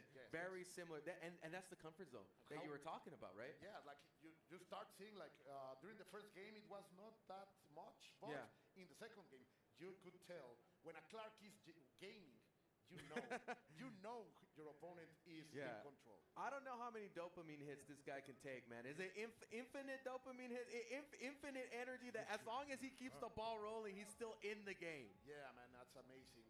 It's simply amazing as we are moving into reliving all of that with the replays brought to you by PlayStation Tournaments. Let's watch them. Let's live these moments yet again. Such a deadly character this Hydern is, and when Koopa was able to close that out there for big damage. And again, this is when I said that you try to close it out as early as possible just to get more life in this situation. But only one opening with those two bars. ET's own Isla was there to close the deal in style. A complete full force and met the overhead. I told you, man, like he was feeling it, like he was feeling comfortable. Again, here we see ET close to closing it out here. Hydern is such a problem, and so many utilities that you can have with that character, and ET is masterful with it. And now ET will have to face Tamago on the loser semifinals, while on the winner side of the bracket, still alive, Lajek and Paco. In this almost brother-to-brother fight, we'll have to find who will be over there on the throne of the grand finals. Man, this is going to be a great match here. This is a fantastic match coming up. Look at that. Both of them representing Leviathan, picked by one of the best teams, the biggest teams in Latin American esports. I think, to me, they're the most unique players. Like, I think what they offer as far as, like, characters at gameplay, like everything, all things that are, they're so unique. From the whatever region they're from,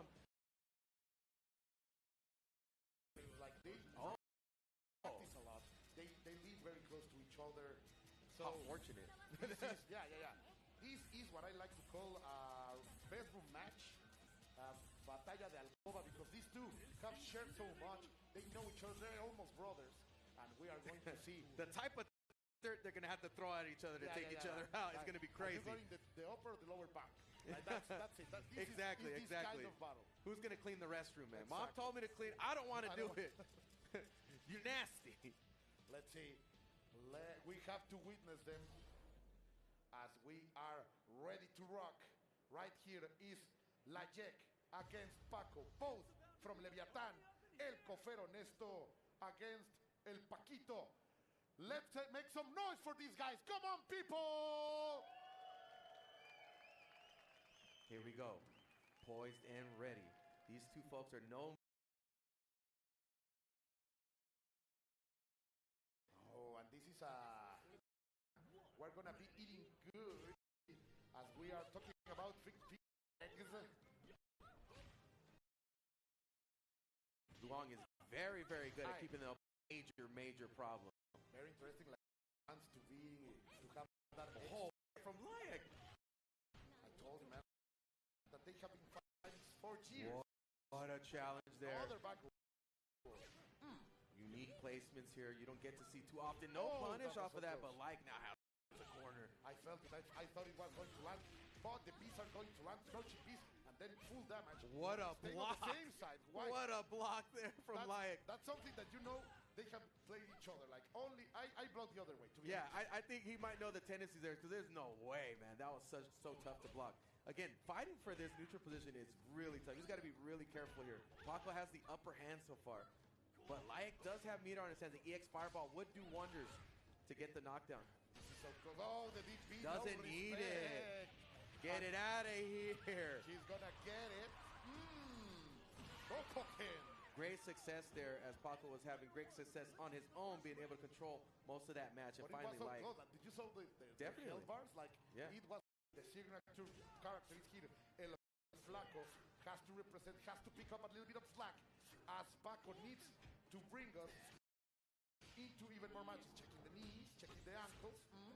Let's just see if Paco's able to make this an insignificant advancement here. Because if he's able to take this out quickly, it's really good. Oh my God, and there's the parry. So refined, man. The choice of opening with Rio has delivered him that extra defense option in order to bring crazy punishes. Wow. Now he makes Paco spend the bar. Even if he's losing the character, this is a strategic victory for Layak. It could go either way, man, because that investment and the life, I mean, it's pretty much evening the playing field here. And Layak's going to come up on almost 2 meters. Yeah, man, like that was a big call from Paco. That means he's feeling it, that he can face these Gonits and change the momentum, the tendency of this match. As little by little, he's going to bring everything, the Coco de Ska. He was taking advantage of the fact he has no real reversal there. So Layak is very comfortable in this, but Paco gets the cross up. Layak was there trying to get the anti-air, but the miss time is going to deliver this chance to Paco that now has the corner, and the pressure is on. Oh, what a sick conversion here. Gets the reset. Oh, a mistake over there. Layak was ready to punish that mistake.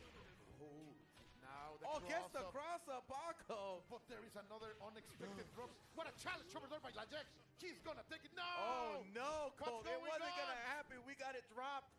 Their hearts are hurting, man. Like they feel the egg when they hurt each other. Already a 6 showing so far in those first few rounds. Oh, now Chizuru, the last barrier. Paco builds fortress with this character. Oh, but when you are fighting the wind, what do you care about walls? Able to catch him on that. That's a big success for Paco. Now we're going to take it into the final round. Not much of, almost 1 full bar of advantage for Layak.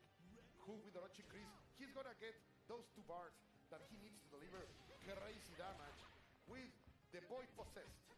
And this is the character that Layak plays at a high velocity, right? Like, he likes to fight so many unique angles, fight with speed, and close the distance. But Paco is there to challenge him. Over there. Not far enough to get the seal. Oh, the sister is gonna punish this boy, and now he's against the corner.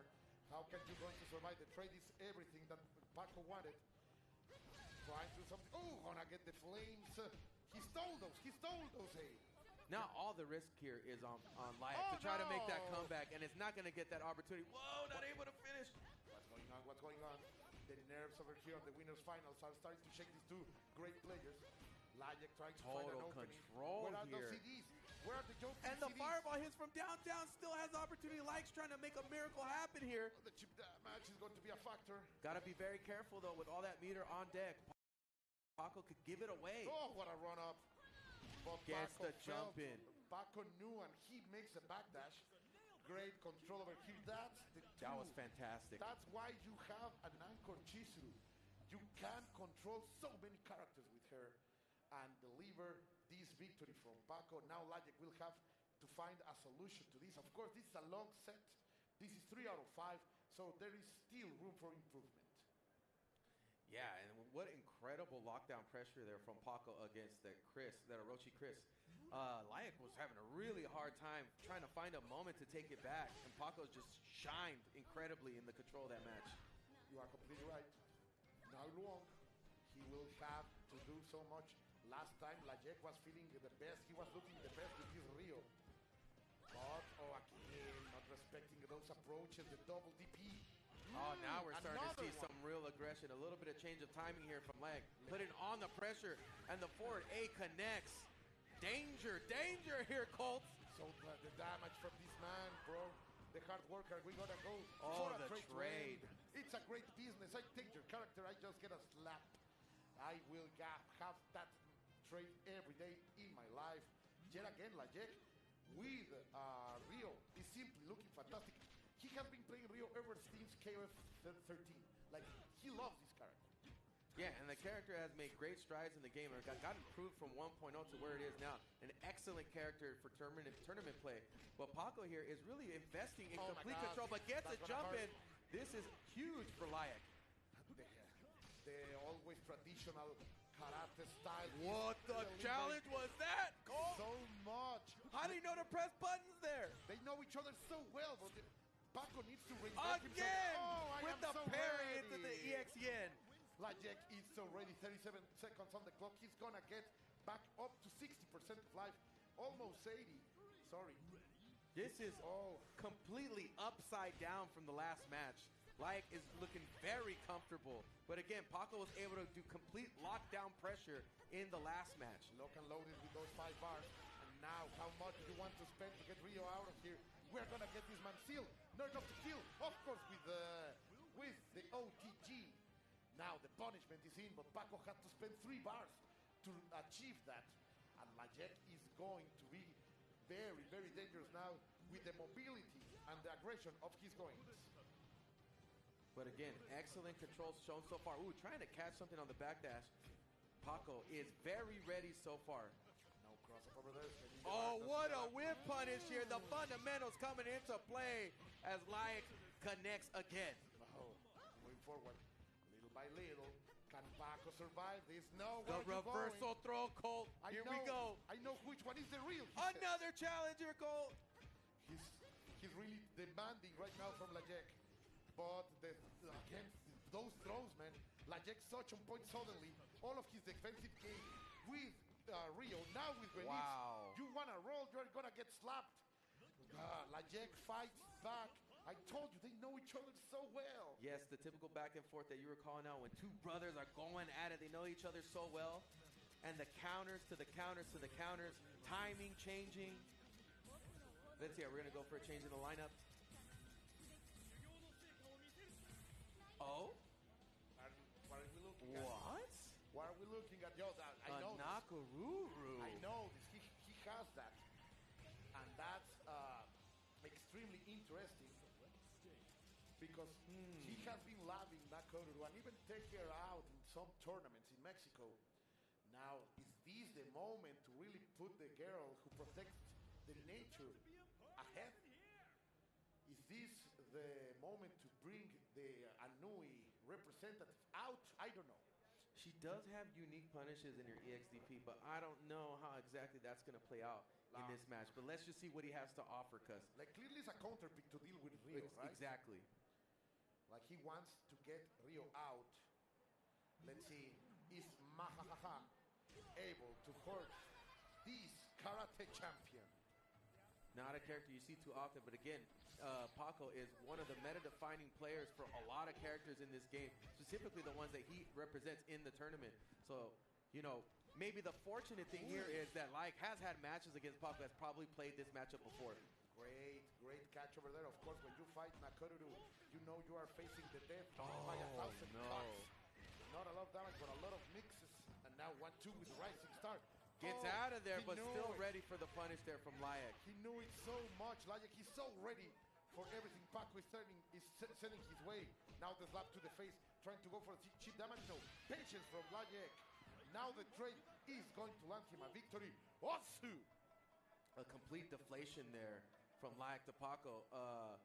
Yeah, the switch did not work out there. Now Paco's going to have to go with the tried and true, what he's proven himself to be an excellent player with. It's all up to this right here. Fantastic break. Oh, but that was a bait. Baited. And immediately well punished by Paco. Be very careful, but the parry was there. He's on point. What can you do against a player that is parrying every one of your attempts? Hey, tell me about it. Oh, no, definitely not do that. I'll say, Layak has been very good at paying attention at some of the patterns that Paco's been representing here.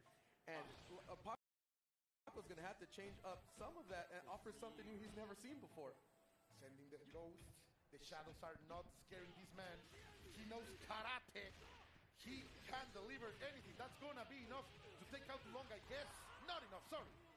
Not this time, Roman. Now we're going to get back to Paco getting that throw. That's really fortunate. Wow. Gets the cross-up EX, but not able to combo after that. But Layak is again ready to take that round. So I am watching some very uncharacteristic mistakes from Paco right now. We saw that level 1 across the screen. Now a little bit of a drop there when he hit the EX kick from the sky. Ooh, and now... Wow, the bet on that DP. Cero miedo, papá. All right, again here, Paco has shown the great ability, and the parry did not work this time, but Paco has shown great ability to control from the corner here. Nice. He's going to have to keep that up. That's really going to have to be the bread and butter and really expose Layak's defense. The key now, as you say, is not allowing Layak to play, but against Benitez, like that is super hard to do. And Layak never really has to overextend, so like, you know, as long as Layak could be patient, Paco really has to take it to him. Even it's not just control will be enough to take out Layak. So far he forced him to spend that bar. That is good for Paco.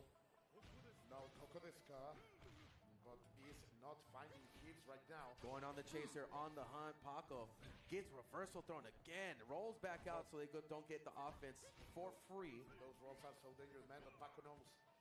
Paco knows that he's going to keep him alive. Another guard cancel in order to stay out of trouble. These two, he's so close. Oh, that's going to convert. Very nice from Layak. Beautiful. Not enough bar to go for more, but at least to get the OTG for the extra damage. Layak on point. He is trying to take Chizuru out, but is still not able to do so on the same side. Layak is going to go up 2-1. After that experiment did not go well for Paco, we got to assume that we're going to go back to the character select screen. Yeah, the back and forth was there earlier, but this time it was a bit dominant. A little bit of chatter in between the two players. And I told you guys, these two know each other so well. There is nothing but love and respect in between these two players. And Layak is feeling it. He knows he's close. Oh, they're running it back, brother. Wait. He didn't. Oh, no. Yeah. That's what I thought. That's what I thought. Like, okay. I want to choose characters. Nice. The order change. Too long to open up. But we have seen Paco, Layak being so on point with those parries, even to the eye poke. Is this really the change that Paco needs? I mean, really, the brunt of the success from Paco has been Chizuru, right? Like, he's been able to show that he's able to really establish control, but he's got to do more with the other characters. They need that. The girl cannot carry two of them, even if Dulong is very thin. Chizuru needs to carry too much right now.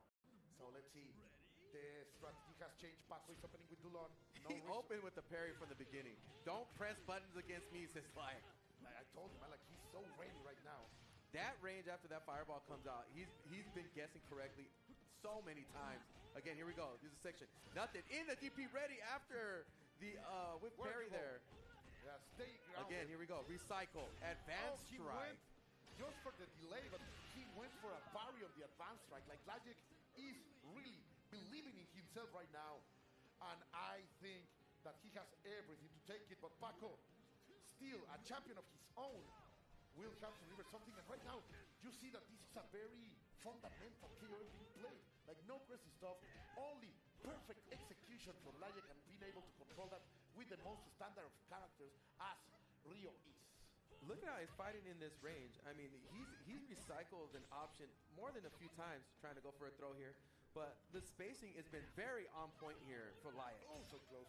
Oh, But here's the that was a punish. mistake. Big damage. He was fishing for something like he has to one bar.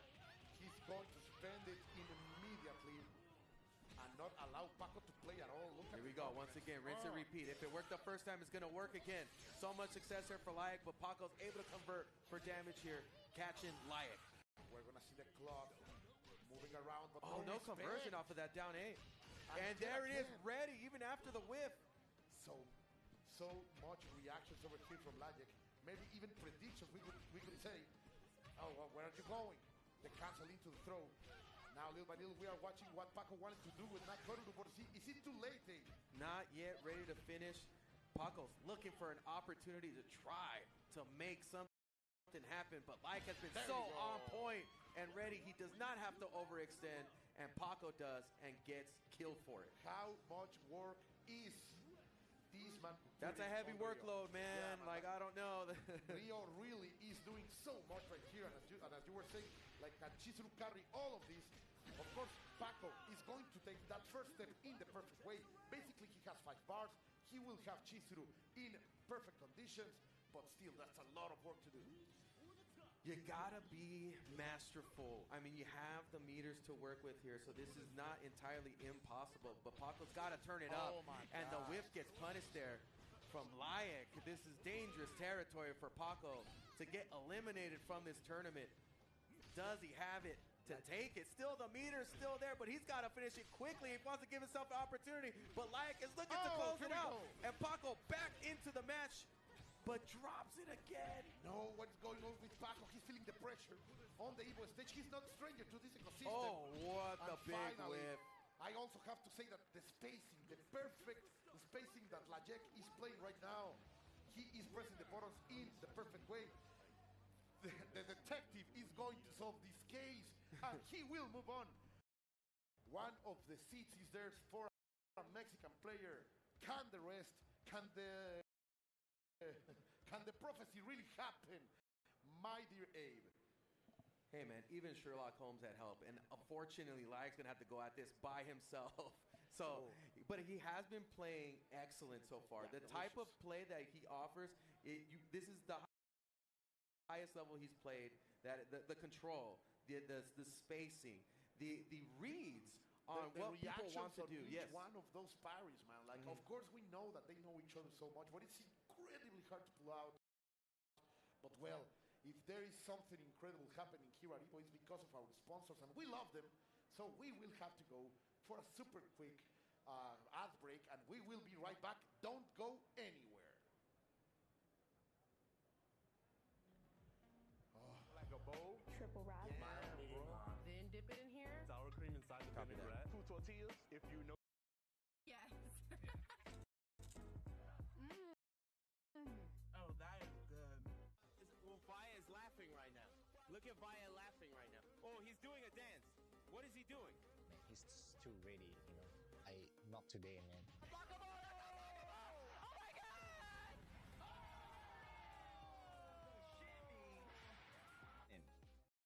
参加して、でその時また賞金額が上がって、気持ちは調子良かったですよね。So it's much more than just playing. It's being a part of this community.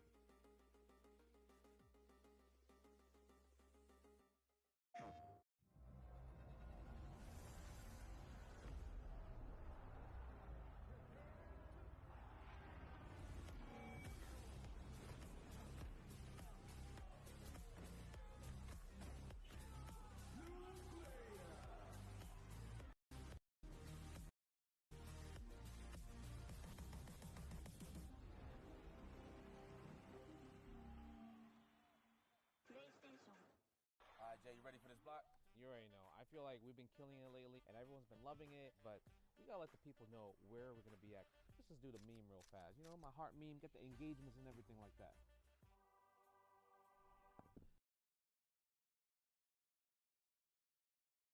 You understand me. It's not about the engagement. I'm just always thirsty for a drink, especially for this White Claw Zero Proof. Yeah, but that was corny as hell. But I'll drink to that. Cheers. Cheers. Yeah, I'm thirsty.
All right, folks, and we're back ready for the conclusion of this tournament. We're getting there. We're almost there. A few key matches to get through, and we're going to work right through it from here on out all the way to the end. So let's get ready. If you haven't grabbed something to drink, grab it right now. Quick, run to the refrigerator. Go there, come back, get ready, and also bring some tasty stuff, because right now we're going to bring the spice to make all of that even better. As the last of these four, of all this tournament, the last four players are here standing, and they will have to find who is the best out of all of them. Right now, we're going to see Tamago face ET, as this story has been unveiling right in front of our eyes. Yeah, and ET had a pretty great run. Felt a little ice cold earlier in winner's semifinal, but has since turned it up in the loser's bracket. So, hands full here for Tamago. Yeah, completely right. And these two have been facing now teammates who could tell Tamago was going to be a teammate in the same organization as ET. But these two are Falcons. What great picks the Falcons had this year. And it's great to see them, these two, wearing that white and emerald colors. But now, yes, teammates, but they are rivals in the end. They will have to see who is going to come out on top. Absolutely, man. And this should be an exciting one.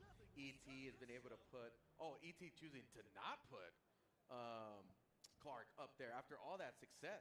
Interesting. And he's sending Cronin out? What is going on? Are we button checking this real? Is this 2023? What's happening? I am seeing Kula and Cronin on the selection screen. What's going on? Are we getting mixed? This is Mexico against Taiwan. This is for real, Abe. I can feel it. Oh, my God. What's going on? All right, ET, the wild man, going with Cronin. Cronin is still a pretty solid character, but is not at the power level he once was, which is a completely insane character, but so much fun, and I miss him. Wow. ET's back in the fold here with that character. Oh, what that's going to be a big punish. Tamago feeling a little bit too much. And we are going to find the Bigfoot as an OTG. The fiery sun. Of course, Kula hates fire, bro. Like, that's canon. I love that button, man. Oh, that my God. forward A is so good. How many of those are you going to miss, Tamago? Come on.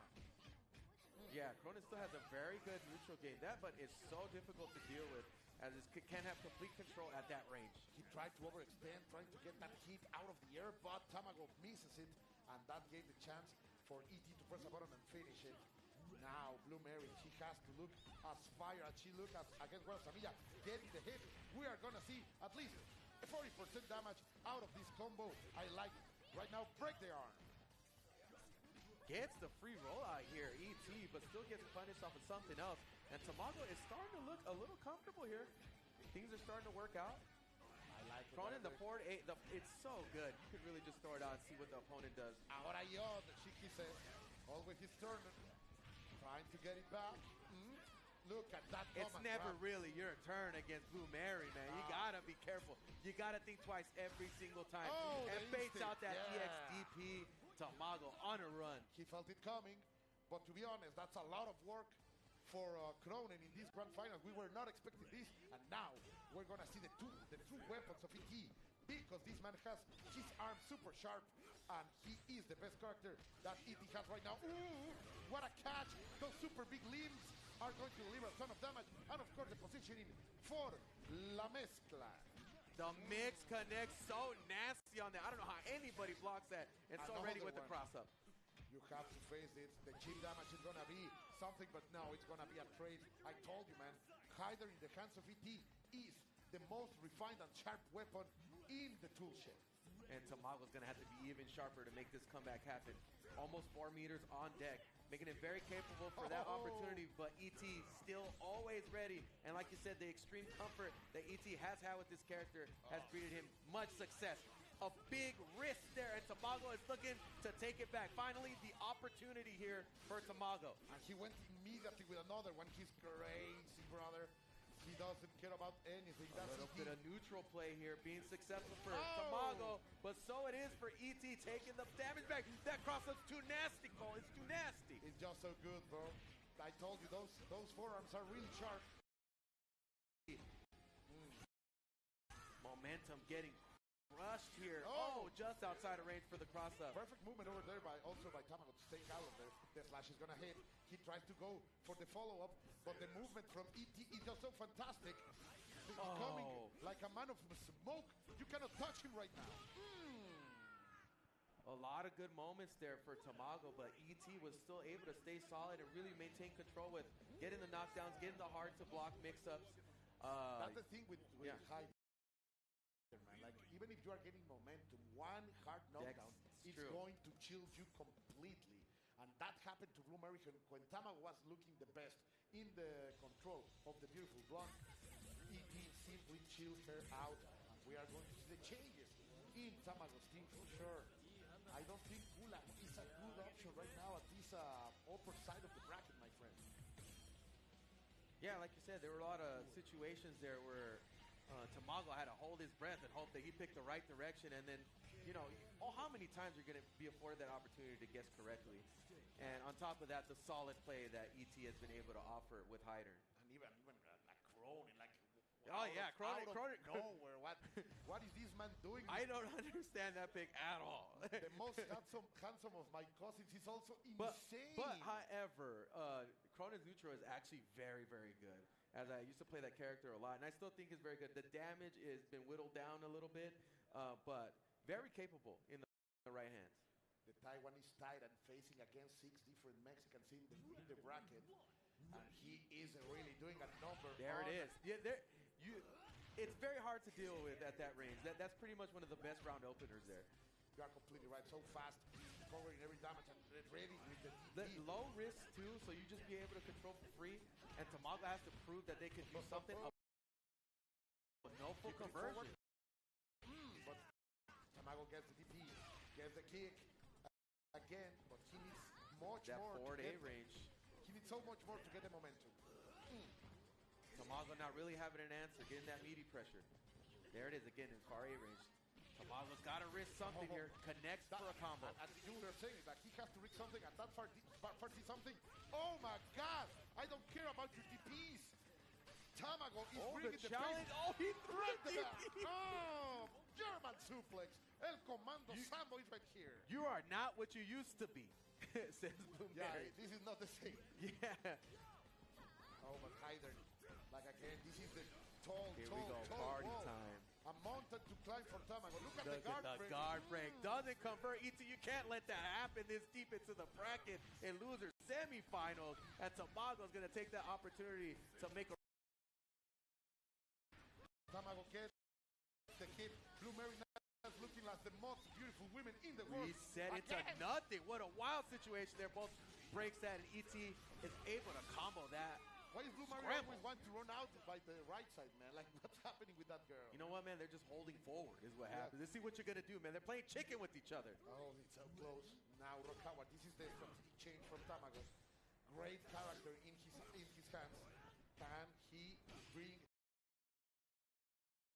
Empty jump. ET was not ready for the answer. Bring the storm. Yeah. Looked in this matchup so far. Look fouled. out for the... Oh, big jump in. He's going to get the bar. No, he's spent. He's spent. No.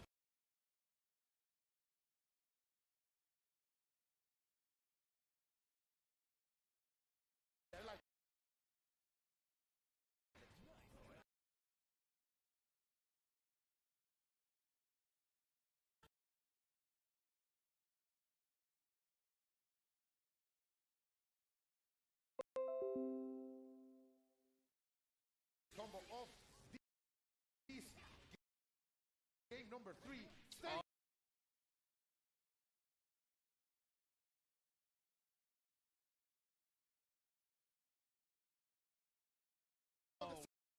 Which side?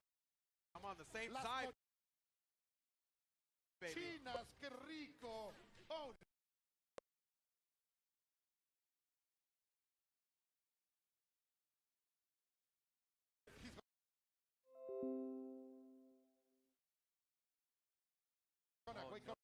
Oh, combo.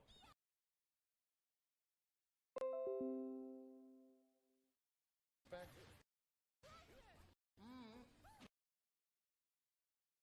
Oh, the wow. I don't even know. That interaction was crazy. And Tamago is looking good, man. I am feeling it, but of course this is the mountain. Yet again, it is so dangerous with Hyder. What can Blue Mario do? Stay away from those big limbs. This is the crux of the lineup for ET. If he could take out this character, it's going to be an enormous advantage here for Tamago. But again, proving difficult to do. Terrible drop over there. Oh, but Tamago is going to spend the bar. He believes in Blue Mario. Get a catch over there. Yeah, look at those big legs, man. Like sweeping all over the place, breaking some ankles. ET is back. However, we did have some success here from Tamago's Rock. Then we get the Soul Eater. You have to deal with the mix-up. Always, every time. It's a problem. And ET's netting huge damage. Gonna get another knockdown and another hard mix. No. Goes in the front this time. I was so afraid that Tamago was going to try the rising tackle, but no. He waited for it. Oh, the jump CD. Pressure is on. Is he gonna let it rip? No, not yet. Tamago almost there with the challenge.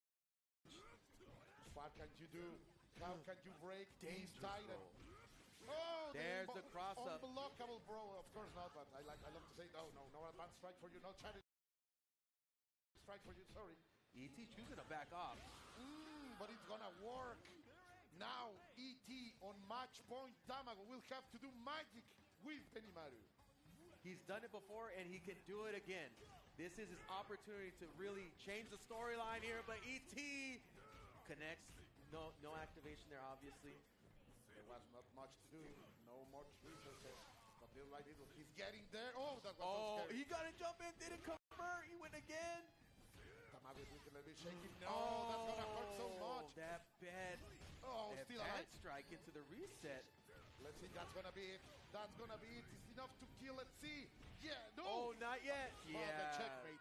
The checkmate. That range. Another Mexican warrior is going to fall to the hands of ET. The smile that keep on giving. How does he do it, Cole? How does he do it? I don't know. I was feeling so good for Tamago after that game number 2, but the adjustments, the evolution, the adaptation from ET is just too good, as he will stay on that stage waiting for his next opponent. It's like every opportunity that he gets to play, he gets to fight, he raises back to the level that he was playing that before in the earlier tournament. It's like he's slowly starting to get there to this elite godlike level. He's the man to be honest. Like you are saying that the thing is you have to rise all up of his level. It doesn't matter if he's in the loser bracket. Like, but he's been matching that. That's the thing about these matches, right? Because you saw Tamago being able to make a really good run at him.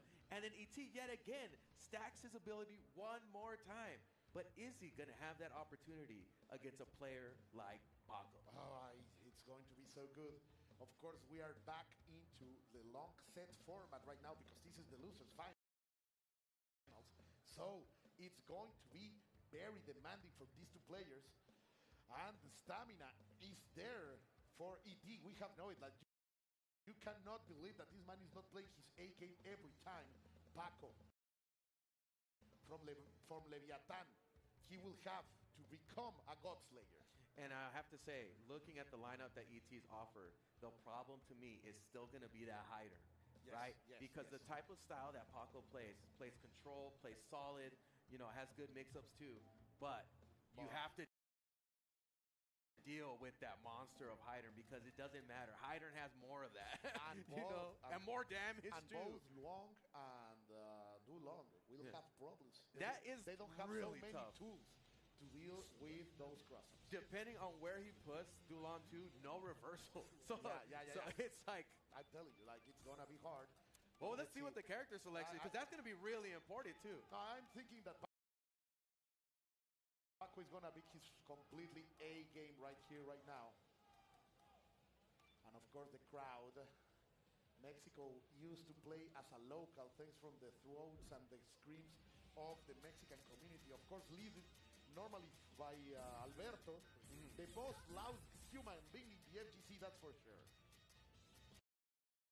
All Mexico grand Stop finals. saying this! What, man? It's the storyline. What do you want me to do?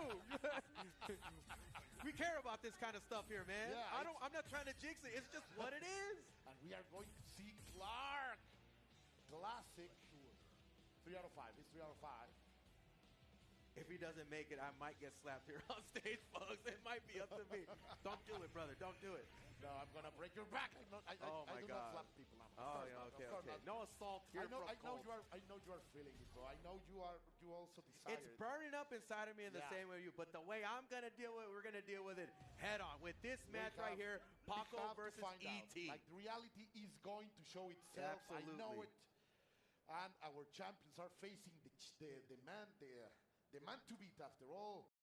So let's see. We are ready to rock. As these loser finals are going to start, only 3 remain. Can they stop ET? Can they stop the legend?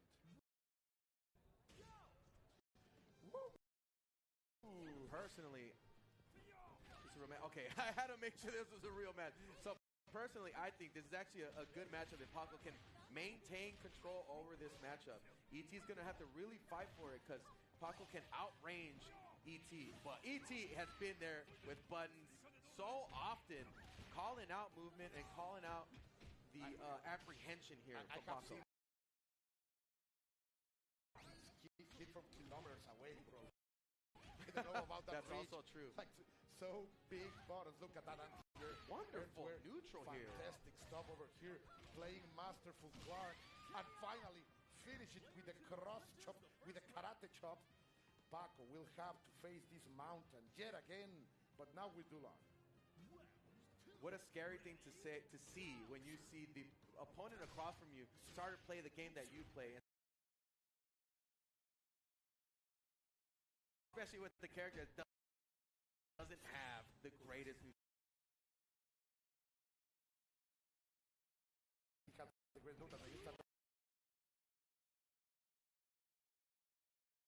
and he's in there connecting.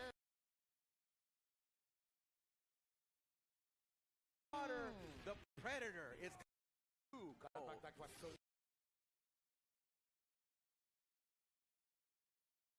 here, Flaco. You're gonna the extra damage. It's going to be the classic ability that Paco has been able to put in all the other matches has not been present here. ET has been there every single time, except this time, and it's got to make it count for Paco. But again, going back into the hider, which has been the backbone of this team. Let's see, because I do think that Chizuru has a good chance against hider. Like the buttons are there, like the tools are there. It's competitive in this matchup. Yeah. I like it way more than the other two characters. That's for sure. Oh my the God! Shatter Strike, but no combo. Gets dropped, but gets the heart to block. That was the plan. Yeah, it's part of the plan. You're probably right. Gets the heart to block. Look at the amount of damage you got from that mix-up that connected. Again, with the chase down. Does not get the punish, but goes into the EX cross-up. Party time. The jump city counter hit into the advanced strike. He is cooking at a level never seen before tonight. So many crazy things for... In 10 seconds, or however long that lasted. Back-to-back-to-back decisions. Against the most defensive character in the game, maybe. Like E.T. lands that insane. Like, look at him. He knows he run away with it. I don't know how he does it. Stole that. He knows he's a criminal. But in the end, that's the greatness that you have to face to stop the legends. And back is gonna be big because now E.T. has a little bit of extra control. Oh my God! He keeps finding the right spots and making the right reads. Oh, tried to challenge or move something there from Paco, trying to make something happen, but E.T. has made the right choice every single time. La licuadora is happening here, la mezcla. He's mixing everything up. Finally, Paco is gonna block it, but no. You're gonna see the black hand. Jump A so good too. So much control established here from E.T. Where do you find the spots to battle here if you're Paco? Oh, let's see, Dulon. Last time, everything crumbled when he tried to check the ankles, but is he going to be able to? Oh, yeah, there it is. How much are you going to be able to net from all those little attacks that have been connected? But once ET gets one hit, it completely changes into a seismic shift, like how it's happening right now. And ET just gets so much going for him into a mix-up and back into a throw. He is on all rev cylinders, blasting off, and Paco tries to shut it down with the reversal super. He still believes in Dulong, but can he really do something about it? And gets the kill. Paco again with Chizuru. How much does this girl have to work? Honestly, man, E.T. is looking very comfortable in this match. You have not seen him sweat so far, so Paco's going to have to really change something here. Something significant is going to have to be shown here in order to take out E.T. I love it. I love it. This is the fight right here, Cole. Like, this is the test. Right this here. This is not a fight. This is a test. Can Paco ace it? Because he needs to, as Isla is waiting still there, and he's going to start strong. Making the prediction of the advanced strike. No conversion again. That's the plan. Like you're right. He wants to hold those hard knockdowns in order to bring the mix-ups. Oh, but you are absolutely right there, Cole. Oh my God, this is so. No whip punish there that time. I am tensing all of my muscles each time I see those jumps. And what a prediction over here. The stiffness of ET. Doesn't matter. Still gets the pressure. Uses guard cancel smartly. Again, gets a counter hit there. Opportunity. He feels. Okay, let's see. He comes so elegant and getting out. 2-0. ET looking indeed divine. And ET just looking like he's having fun. Look at him. No, he's having fun, man. He's having fun. But of course, Paco is the one in the position to make him feel comfortable. It's so hard. Like that Clark has been doing so much damage. And really, Paco has not been able to find his footing in the usual way that he controls the match in spaces. ET has been there every single time. And already round opening start, he's already started his offense and put the fear in Paco already halfway down on his life. This is what Clark do. Another one. Those are 3 in a row. Amazing stuff by ET. Look at what he's trying to call out here. He's reading it ahead of time. He's placing buttons where she's not there, and she runs into them. ET running into the arms with the Argentina backbreaker. Wow, man, like what's going on with ET? He should be tired by now, but he is gaining more and more momentum. Human, man, I'm telling you, they let him out of the asylum only to play fighting games. He's gonna go right back after this. This is the only frisky. Conversion. Of course, Clark is willing to have these. The Nas is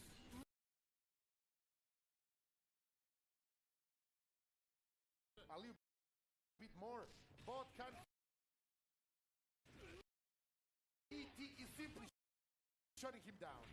Cole, Paco has had no real success with this character so far, and you just can't pull it all on Chizuru in this match, and he has to keep finding the success here, but it's not enough significant damage, and he's trying to fire off, and ET is getting caught finally, but can he make this happen, Cole? Oh, that challenge. ET knows that he was one sliver of life away from death. Chizuru will have to fight 3 again. And there is no much money in her pocket. No, here, I mean, this is have to be astronomically better here. Over there by Paco, and he's seeing those strikes now. The chase down, masterful there from ET. The reads he's been making have been out of this world so far. Finally, he takes Clark out. Chizuru will recover some life with those 46 seconds, but it's going to be so hard. He has to stop Hyder. How does he know? How do you beat a player like this that knows every option so far? He's been so successful at round opening and making the correct reads and controlling the match. Okay, let's see. A little bit of a neutral playing over here by Paco. Those back dashes from him have been so on point, but now he's sealed, and he is going to feel the pain over there in the corner. Not enough meter to do substantial damage. Oh, wow. Oh no, and the throw just ices that. Oh, the nasty cross-up. Thank God he didn't believe. He didn't even know. He didn't. He got surprised by his own mix to fight Isla. But look at that. Ready to unleash.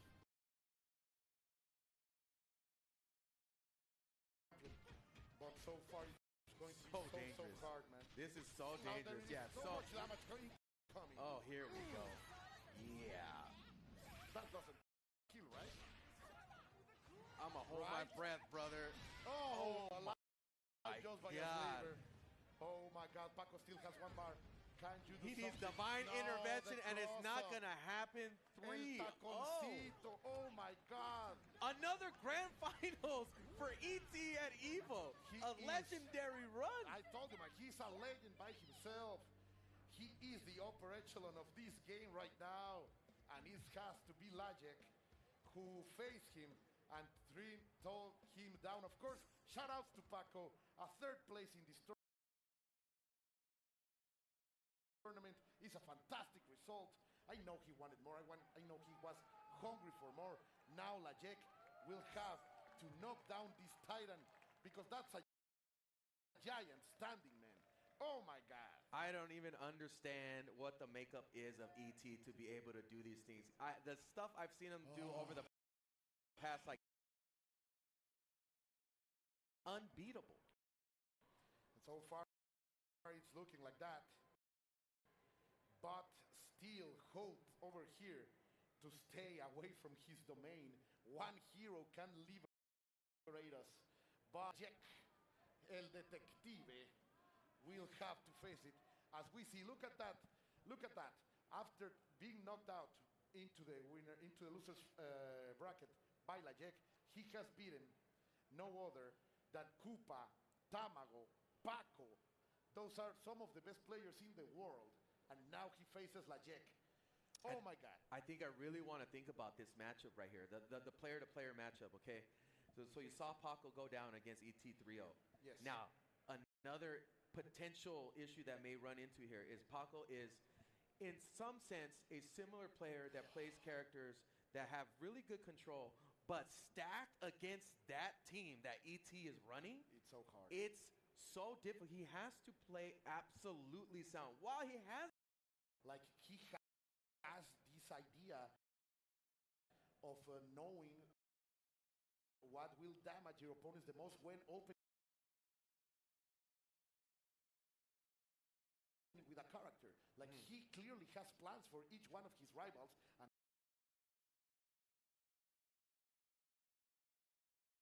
that speaks tones of the preparation that ET delivered into this tournament. Like has been afforded the opportunity to be observant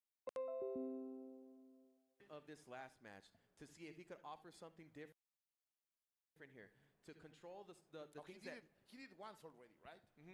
Absolutely. So he's going to have to be able to, but also a different version of ET, mind you. The version that he played is not this one in Losers. Yeah, that's for sure. This is a man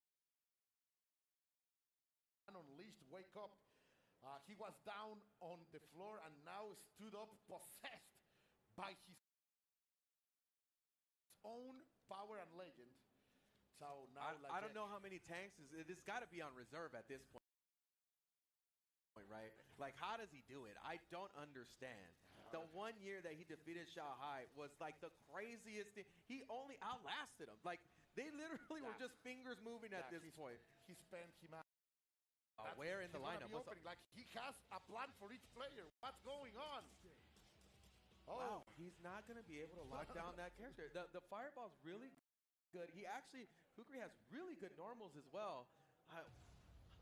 The master's mind. What is going on with it? Like the idea to solve the mystery, the enigma that is happening in the mind of ET is just insane. All right, here we go, folks. We're going into the grand final set. We got ET versus Like. Let's get ready for this match, folks. Make some noise, people. This is grand finals. There they are. They are howling. They are screaming. Falcon's own ET trying to control the space, not allowing Lajek to approach. Lajek trying to be patient right now. Working out so far. The game plan is solid. ET now maintaining control and maintaining the lead halfway through the life of Lajek. Let's see. Nice. The parry over there. Delivering the DP Concopia and trying to approach carefully, patiently. But of course, ET not enough to kill yet. So very close. You have to wait for your turn or get it. Stealing. Oh, the punish not damage. quite. Oh my God! In the air-to-air. I am not used to seeing ET play like this. It's so weird. Not only ET, like Kukri. Like this is a very strange-looking Kukri. But also the amount of control that he has in neutral. This is not something that is like typical of how he controls a match. I mean, especially coming across the player like Lajek, who that is his bread and butter. Now with the sand against the wind. Can Lajek do something? The double overhead, hitting him. Kukri with 50% bar, okay, spending a little bit of extra over there. Gets the opening, but not what confirmed. A challenge there from ET. He was ready. Now the pressure is on. Lajek delivering a little. He caught him jumping, but isn't able to convert for the full damage. That was so risky, man. And now with the oppression session over here, ET is feeling the tears. What's happening with Lajek? Finds the hit, but still. Kukri. Overtime. He's working so hard just to get that little. Still pale. Why? Lajek's back against the wall.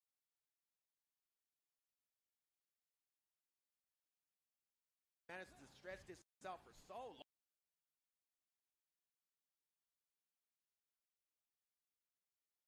Big victory, man. Even if he loses, Kukri. Hand strike has to use the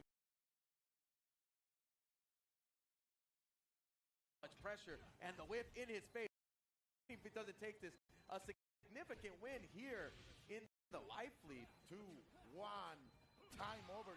No. At that point, it doesn't even matter. matter. It doesn't matter. Yeah. Almost no recovery here. It almost feels like a chess grandmaster right now.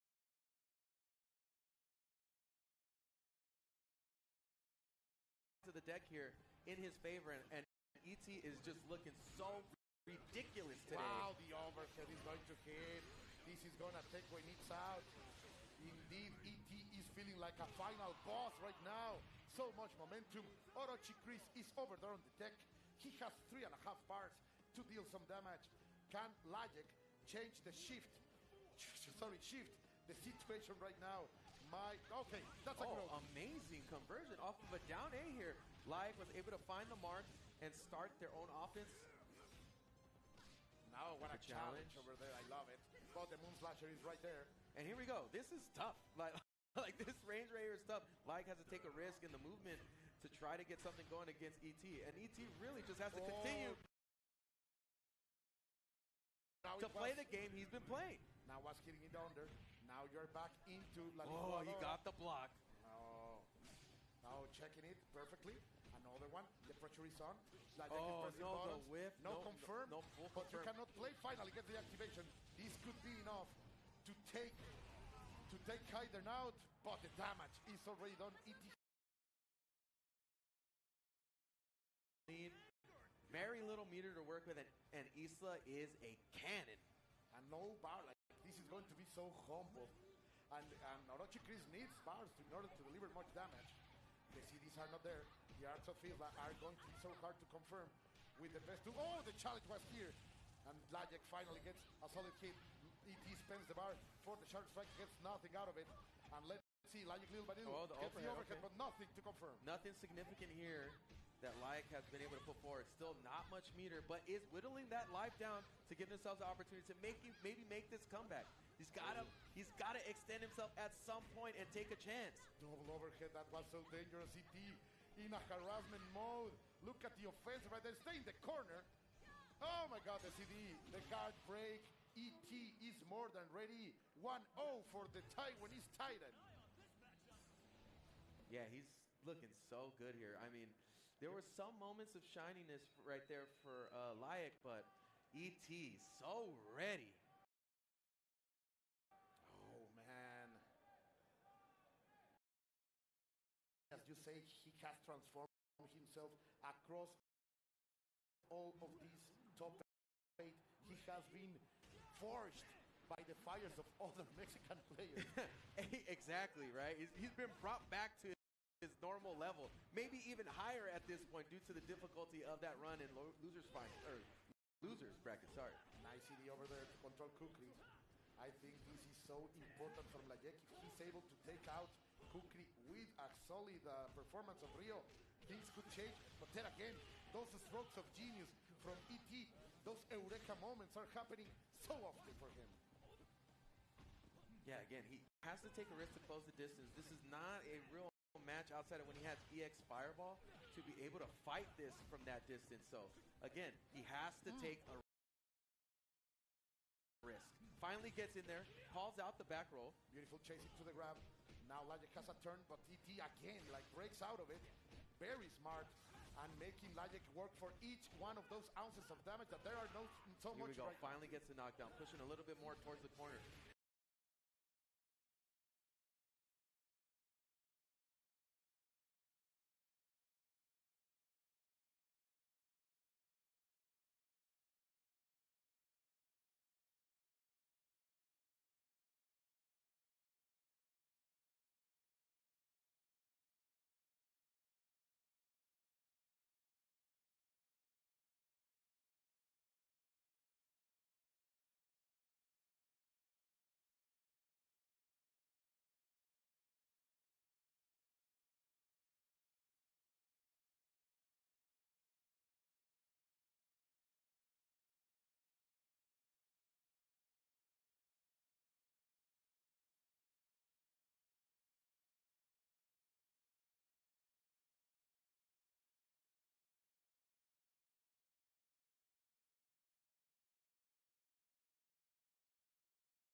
those buttons.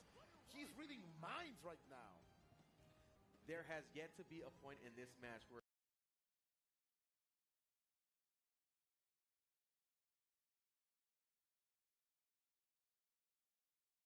Like has established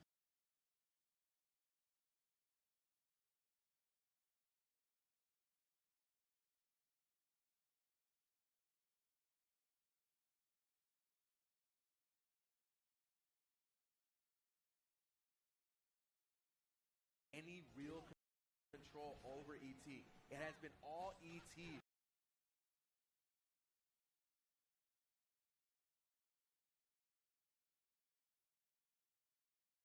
For this first two matches, and this third one is looking no different, Cole. Yeah, you're completely right. Logic right now against the corner finally gets a little bit of good positioning, but he is finally able to capitalize out of it. ET makes the mistake. We're gonna see the full damage that Orochi Chris can deliver. Not enough to kill, but not for the throw. Able to stay optimal and not burn more meter here. Full recovery Yeah, there. that's good. Let's see. Make me believe, Lajek. Hazme creer. But Kyder, man, like such. The right button at the right moment. ET has made so many good choices. Oh, nice challenge over here. Not spending the bar. Not yet, says Lajek. I need more money. Nice challenge over the DP. Stopping ET, but he jumps back into it. And we're going to see the pain wheel. Give me that soul, boy, even if it's evil. Oh, here we go, man. Oh, the reverse DP. I like that input. Got the challenger. Wow. It's so on point right now. Reset, mi gente. ET, the Tyrant is here. He's pushing Lajek to the limit. Wow. He's playing like a bulldozer. There is no air in those tires right now. We're going to have to switch out the car, switch out the engine. I don't know what's going on, but we got to get a different look here if he's going to have an opportunity to take out ET, because ET has been beating him at every side of the opportunities that he's had. Orochi Chris is out. Kim Kapawa now. Let's see. Setting the color. The all-white team is here. Lajek, of course, a specialist in many characters. Absolutely, Kim yeah. is one of them. And he's going to be the card to be played against that Kukri, who has been not a grain of sand, but a rock in Lajek's shoe. And honestly, it's just the fact that ET is piloting that character so well. And weirdly. Not only well, but weird. Like, we saw the change of a style when Omega Rugal came out. Like, he had a plan to stop those changes in Lajek's gameplay. Like, this man is not only a fantastic player, but also, it seems like a strategic genius. He has a full set of tools. We thought that he just likes to run into people and get the mix-up game going, but clearly he has so much more to offer in these matchups. Let's see. Kim is trying to play some Galaga right here. Some shoot 'em up, trying to become agile, stayed out of sight, but the catch is here. When Lajek tried to go for the offensive. Oh, withdraw into the corner? No, Lajek is not landing anything. And just ET is walking out of there.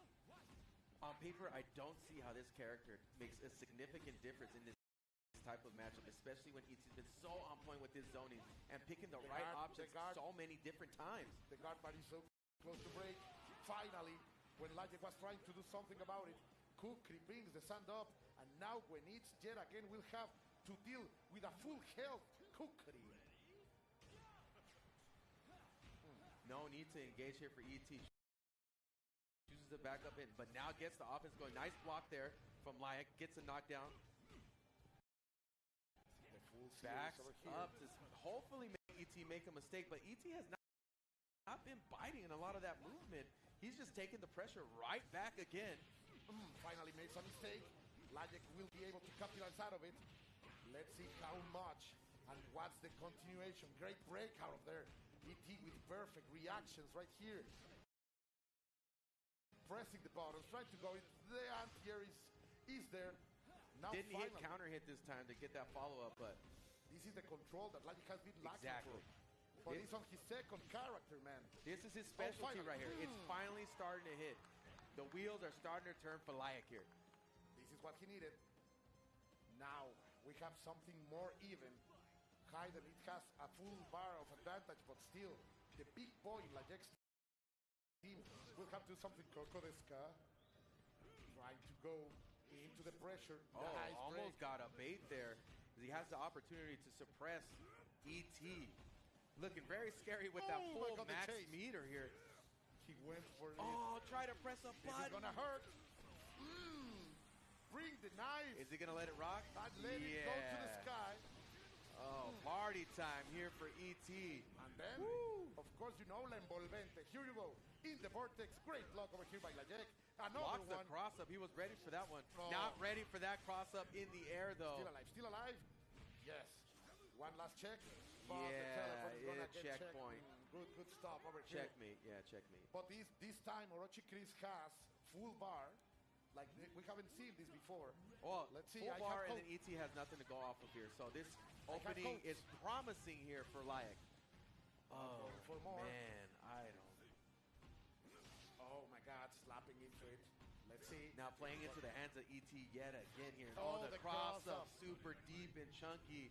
Gets another hard knockdown. Gonna block correctly this time. Yes, but pushed into the corner. And Shatter Strike is ready to vacuum him right back in. And Layak's got to make it happen here. He's got to ascend to another level. He has to be possessed by Orochi, man. We are going to sell our souls. That's what we have to do right now. He's going to fight that hit. This is going to hurt. Are you going to spend everything like Jack? I want to know it. Yes, I do agree. Orochi Nagi to end. The flames are burning. 34 seconds on the clock. That's going to be a Chris with 50% health. This is a possibility to make something happen. 50% health and 1 meter may work into more. So, not the worst scenario here for Layak. Oh. But it doesn't matter. The damage is going to be there. The setup is also here. Oh, Enough man. to kill, my God. Layak back into it. Going into character select yet again as ET is again fresh. He's waking up. He is on a, oh no, I don't want to say it, but he is on a picnic. He's in a picnic. Yeah, man. I mean, we got the cool ocean breeze over here for ET. And Layak is really trying to figure this situation out with the many characters he has to play. But looks like we're going back into this. Yeah, we're going to keep Kim. Layak wants to know what's the solution, and he's finding those hits. Finally, against the corner, ET is going to fight his way out of it. No, great jump in by Layak. Finally feeling a little bit more than the Kim I know. Pressure Nice here. block. That's what I want to see. You're going to fight to the end. That's La Garra that he has to sharp right now. Oh, just outside to be able to convert that. Luckily, no punish over there by ET. ET has managed to get pretty lucky in a lot of situations, but Layak is now starting to make a little bit of ground here. Finally in the lead after so much time. He's trying to make us believe the fire is burning right here. ET finally against the corner. Layak gives himself space and he fights his way out. Ooh, He needs a spark to stoke the flame on this, man. Like, Layak is searching. He's made a little bit of a significant lead. Oh, man. Total ice. He needs to finish his plate and he's going to fight that challenge. Progress there for Layak. Little by little, he's growing. Little by little, he's adapting. But this is the problem yet again. This tall man dressed in black like a Shinigami is here Oh, to that jump deliver. D from downtown. Big limbs, bro. Ooh, another And one. could call out a lot of that offense, too, with the flash kick. Great catch over here by Layak. He will be able to deliver tons of damage, and he has the setup. This is great. Media this is hell. great. Carnosito, Off of that. finally. And the crowd is finally coming. Make some noise, people. Off of that tiny sliver of life. That's what you like to see. Wow. This is the adaptation. Kim, huh? This is why he brought Kim into the play. How many times can he make him work? That's the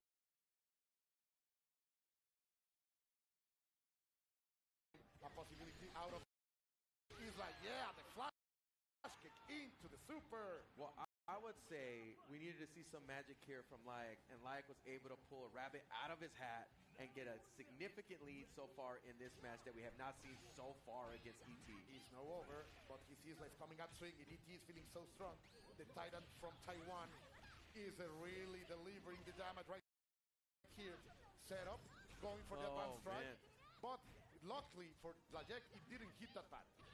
Yeah, didn't net for a full combo, but got the knockdown. And again, established by ET.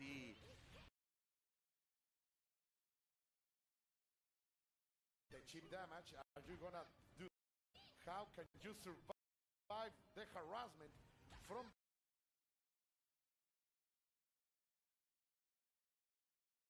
Oh, looked like he was trying to call. Point, Dave. In the match I here. am not giving up because Lajek has all of these. And the He's damage shown is gonna some be magic. here. He might pull a rabbit out of his hat right now. He's got good meter. I am believing. It's the opportunity here, Cole. He can kill.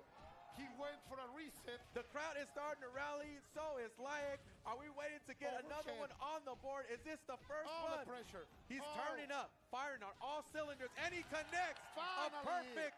And the crowd wakes up as Laik puts one on the board at Grand Finals reset. That's what we needed. Lajek finally brings the fight back to ET. Now there is a problem. Like, this man can't change his character. You saw the magic that he needed to take that W. It started out in the beginning and it carried out all the way to the end. If Laik can manage to pull another trick out. Let's see. Lajek full focus. No changes. We are back 1-1. into the sun, into the storm. It is 1-1.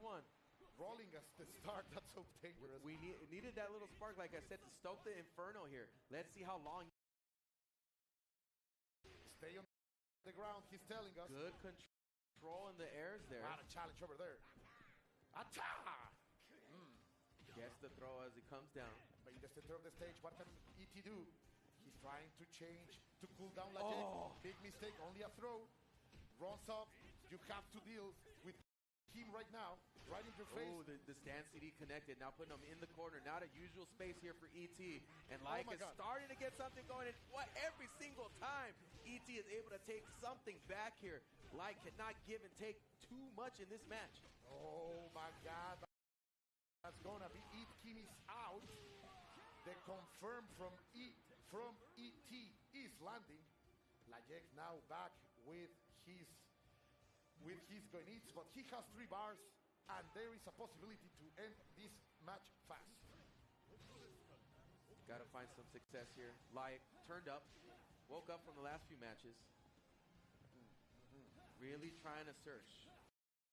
Oh, the over jump catches there. ET there with the punish. Let's see. Lajek, how are you gonna block? Wakes up. Oh, nice. Gets the counter hit. This is a lot of good damage. Snap the finger. Stand it now. Don't touch me, he says. Elegant man. Unhand me. I don't like your cape. Oh, that was the touch. Oh, ready there, ET, for the shenanigans. Not going to let that go for free. Oh, into the roll. The air to air is going to hit. 28 seconds on the clock. The recovery is not going to be that much. Can Lajek finish his plate? No significant recovery. You're right, but Laik has to make it happen. Gets the throw. Love the break into the throw. There it is. Learning. There is adaptation. 45% health on Goenitz. And Hayden, of course, the overhead, choosing to burn it and go for it. All the confidence in the world. One shot. You are back into the mixer. The fact that he's willing to invest that. Cross Chapu. Really delivering a lot of damage in this match. Across all of the tournament. Hayden, such a menace right now. As Orochi Chris, with a lot of money, mucha salsa, can he spice things up? Nice. What a great reaction over here. But he wakes up right with no back respect. at him, yeah. Cero miedo from ET. Laik trying to find his mark. Oh my God. Big bait. That's going to be... You have to love that self-save hop. Isn't able to block it this time. Not enough to kill yet. 1, 2, no, because it's enough to kill. No. borderline checkmate situation, and ET is back in the driver's seat of this match. Yeah, man. Tournament point? He understood what was the problem with that tournament. You're making fun of me now. No. I'm just saying. I'm kidding. Back into the Rio. Oh, I like. Yeah. This is it. So this is going to be down the line. Oh, Yamasaki. I like that. He's Yamasaki is so I like that. If he wanted to impose his will on the neutral, I think that's a really good character to do it with. So I like that switch up there. You are completely right. 2-1 right now. Lajek with a hope. Lajek with the path Yamasaki. The Yakuza beast. Can he really change the world? Of course, we also are going to see Ryo Sakazaki to start. All-star lineup over here by Lajek to face the man of the sands in the hands of ET. Here we go. Oh my God, the silence. Hasn't been able to find too much success in this matchup before, but he's going to have to pull a rabbit out of his hat. It's time to dig deep, and ET is already on the board with some damage very early in the match. Okay, catches the jump ball. No, you can't afford to make those mistakes on match point. On grand finals, come on. He rolls out mistake and in the challenge, ET is not stopping. He's full throttle. Can't take trades like that either. With the pedal in the metal, nice. Options are limited here, but converts. Is he really that magician you were talking about, my brother? This is the spark we're looking for. No, DP. He makes ET spin the bar and catches the roll. But this is a good performance right now, better than many others that we have seen to start again the match. Immediately putting ice on that too, using the guard cancel to get rid of him. This is the change. Yamasaki, the hero that we need right now in order to face ET. Nice here, you love it. No poison right here. He decided to save the resources. Oh my God. No. Good block there from Layak. Good block again. But finally gets open up on the low. ET never stopping. He believes that the turn is always his. Now he was there with the challenge. Lajek jumps in. 44 seconds on the clock. We are going to have 80% Yamasaki. This is a key match right here. Yamazaki also has a reason to be free as they usually are. There is a range where Yamasaki can. Nice buttons too. This is the chatter strike right to the cross up. No. He's taking a lot of guard damage here. Because he has the turn. Oh, look, and we're burning the meter. Like is starting to wake up. And all of the poison damage is there too. Feeling it. Oh, the command grab. We got a new look here, folks. Somebody takes that against ET's high. No resources from Lajek. But he can do good job right here. They jump in, the snake strike. Checking the knees. Oh, disjointed from the back, but ET he's still able to convert. Cero miedo from the Taiwanese Titan. I just love to see it. Like, you have to bring the best out of it. Wow, dude, risking it all again. The advanced strike. El avanzado. But the challenge. No! Why you are doing that, like no. Oh, I like the idea, but not here, not now. Ooh, Orochi Chris against Isla. Resources are similar. Match point, tournament point, legendary point right here for ET. Can ET bring this down to a simmer to take this grand finals? Empty jumping to throw. He wants the corner. The DP is there. Oh, I can't believe it. If it's hitting that often, ET is ridiculous. Lightning went for a throw. Trying to maintain the momentum. Oh, it did it full combo. Oh my God, he's on another level right now. Le puso mucha salsa. He has Lajek against the corner, but Lajek replies in manner. There's a lot of damage in potential here. No. Can this be it? Can this be it? Take it. ET is a legend himself. Your EVO2025.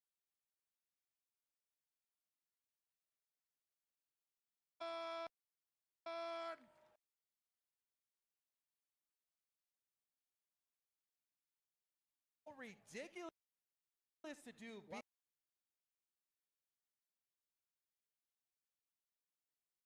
Fatal Fury and then jumping in to be a grand finals winner to win this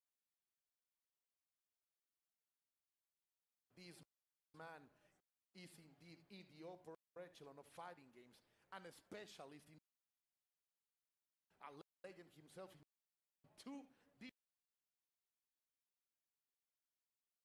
a man such a resilient, simply incredibly strong. Ridiculous run. Wow. Wow, yeah. ET has just been so ridiculous. I don't even know. You literally saw him restart the engine mid-tournament, right? Like he was coasting a little bit in the beginning, but then it's like suddenly he just woke up and decided, yeah, I love playing fighting games. Let me win this. Let me have fun. And the way he changed characters for each one of his rivals. So casually. So interesting. Like I haven't seen that in a tournament in such a long time. But in the end, that's the level that we have to reach. That's the over echelon that we have to achieve in order to face these beasts, these monsters from the Far East. I really think they also have, like Laik has such a great ability, but also the fact that ET has such phenomenal characters to work with to really play to his advantage. But the checkmate move really was that ET was willing to play against Laik's best ability, right? To play a control game, to play a footsies type game, and then take that back so that Laik doesn't have much to offer. And boys, in the end, we have to admire what ET did here today. Such a run, fantastic stuff. But I hear we are ready to go to Javelin, our host, to see these champions being crowned. Not yet, sorry. But man, such an amazing thrill ride. This has been, give me your hand, such a roller coaster, my boy. Thank you, mi hermano, absolutely, for being man. here with me today, with all of us, and allowing me to be part of this amazing memory. Just in general, we've been saying it a lot.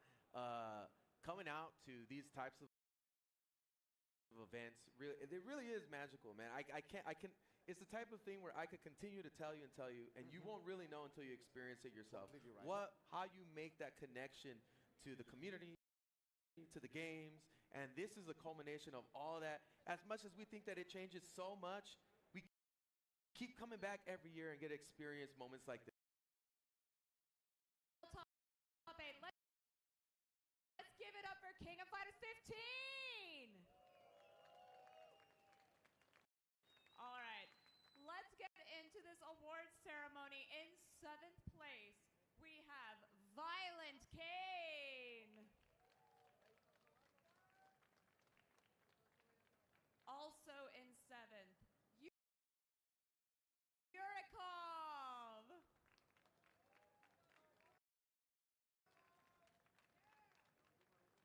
In 5th place, we have Uero Asamiya.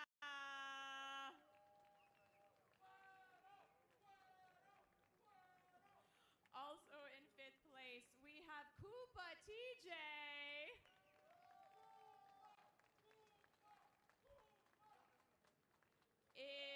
Oh, nice. There we go. Hold that out.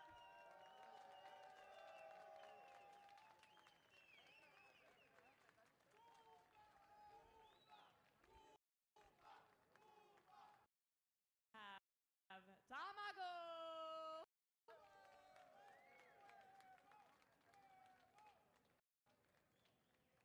In 3rd place, Paco. Of course, our top 3 will be receiving that wonderful fight stick from Nacon. In 2nd place, Laik.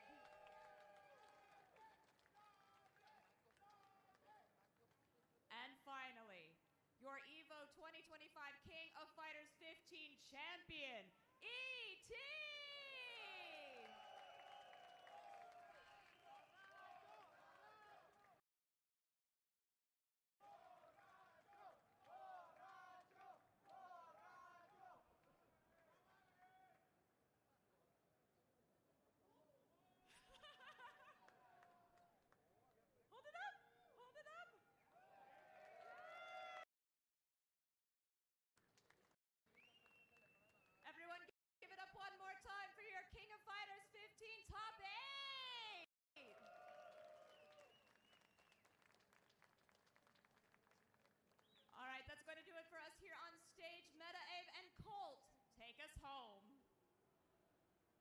You were saying to me, brother, this man has become a legend today. He was one already, but now he's a myth.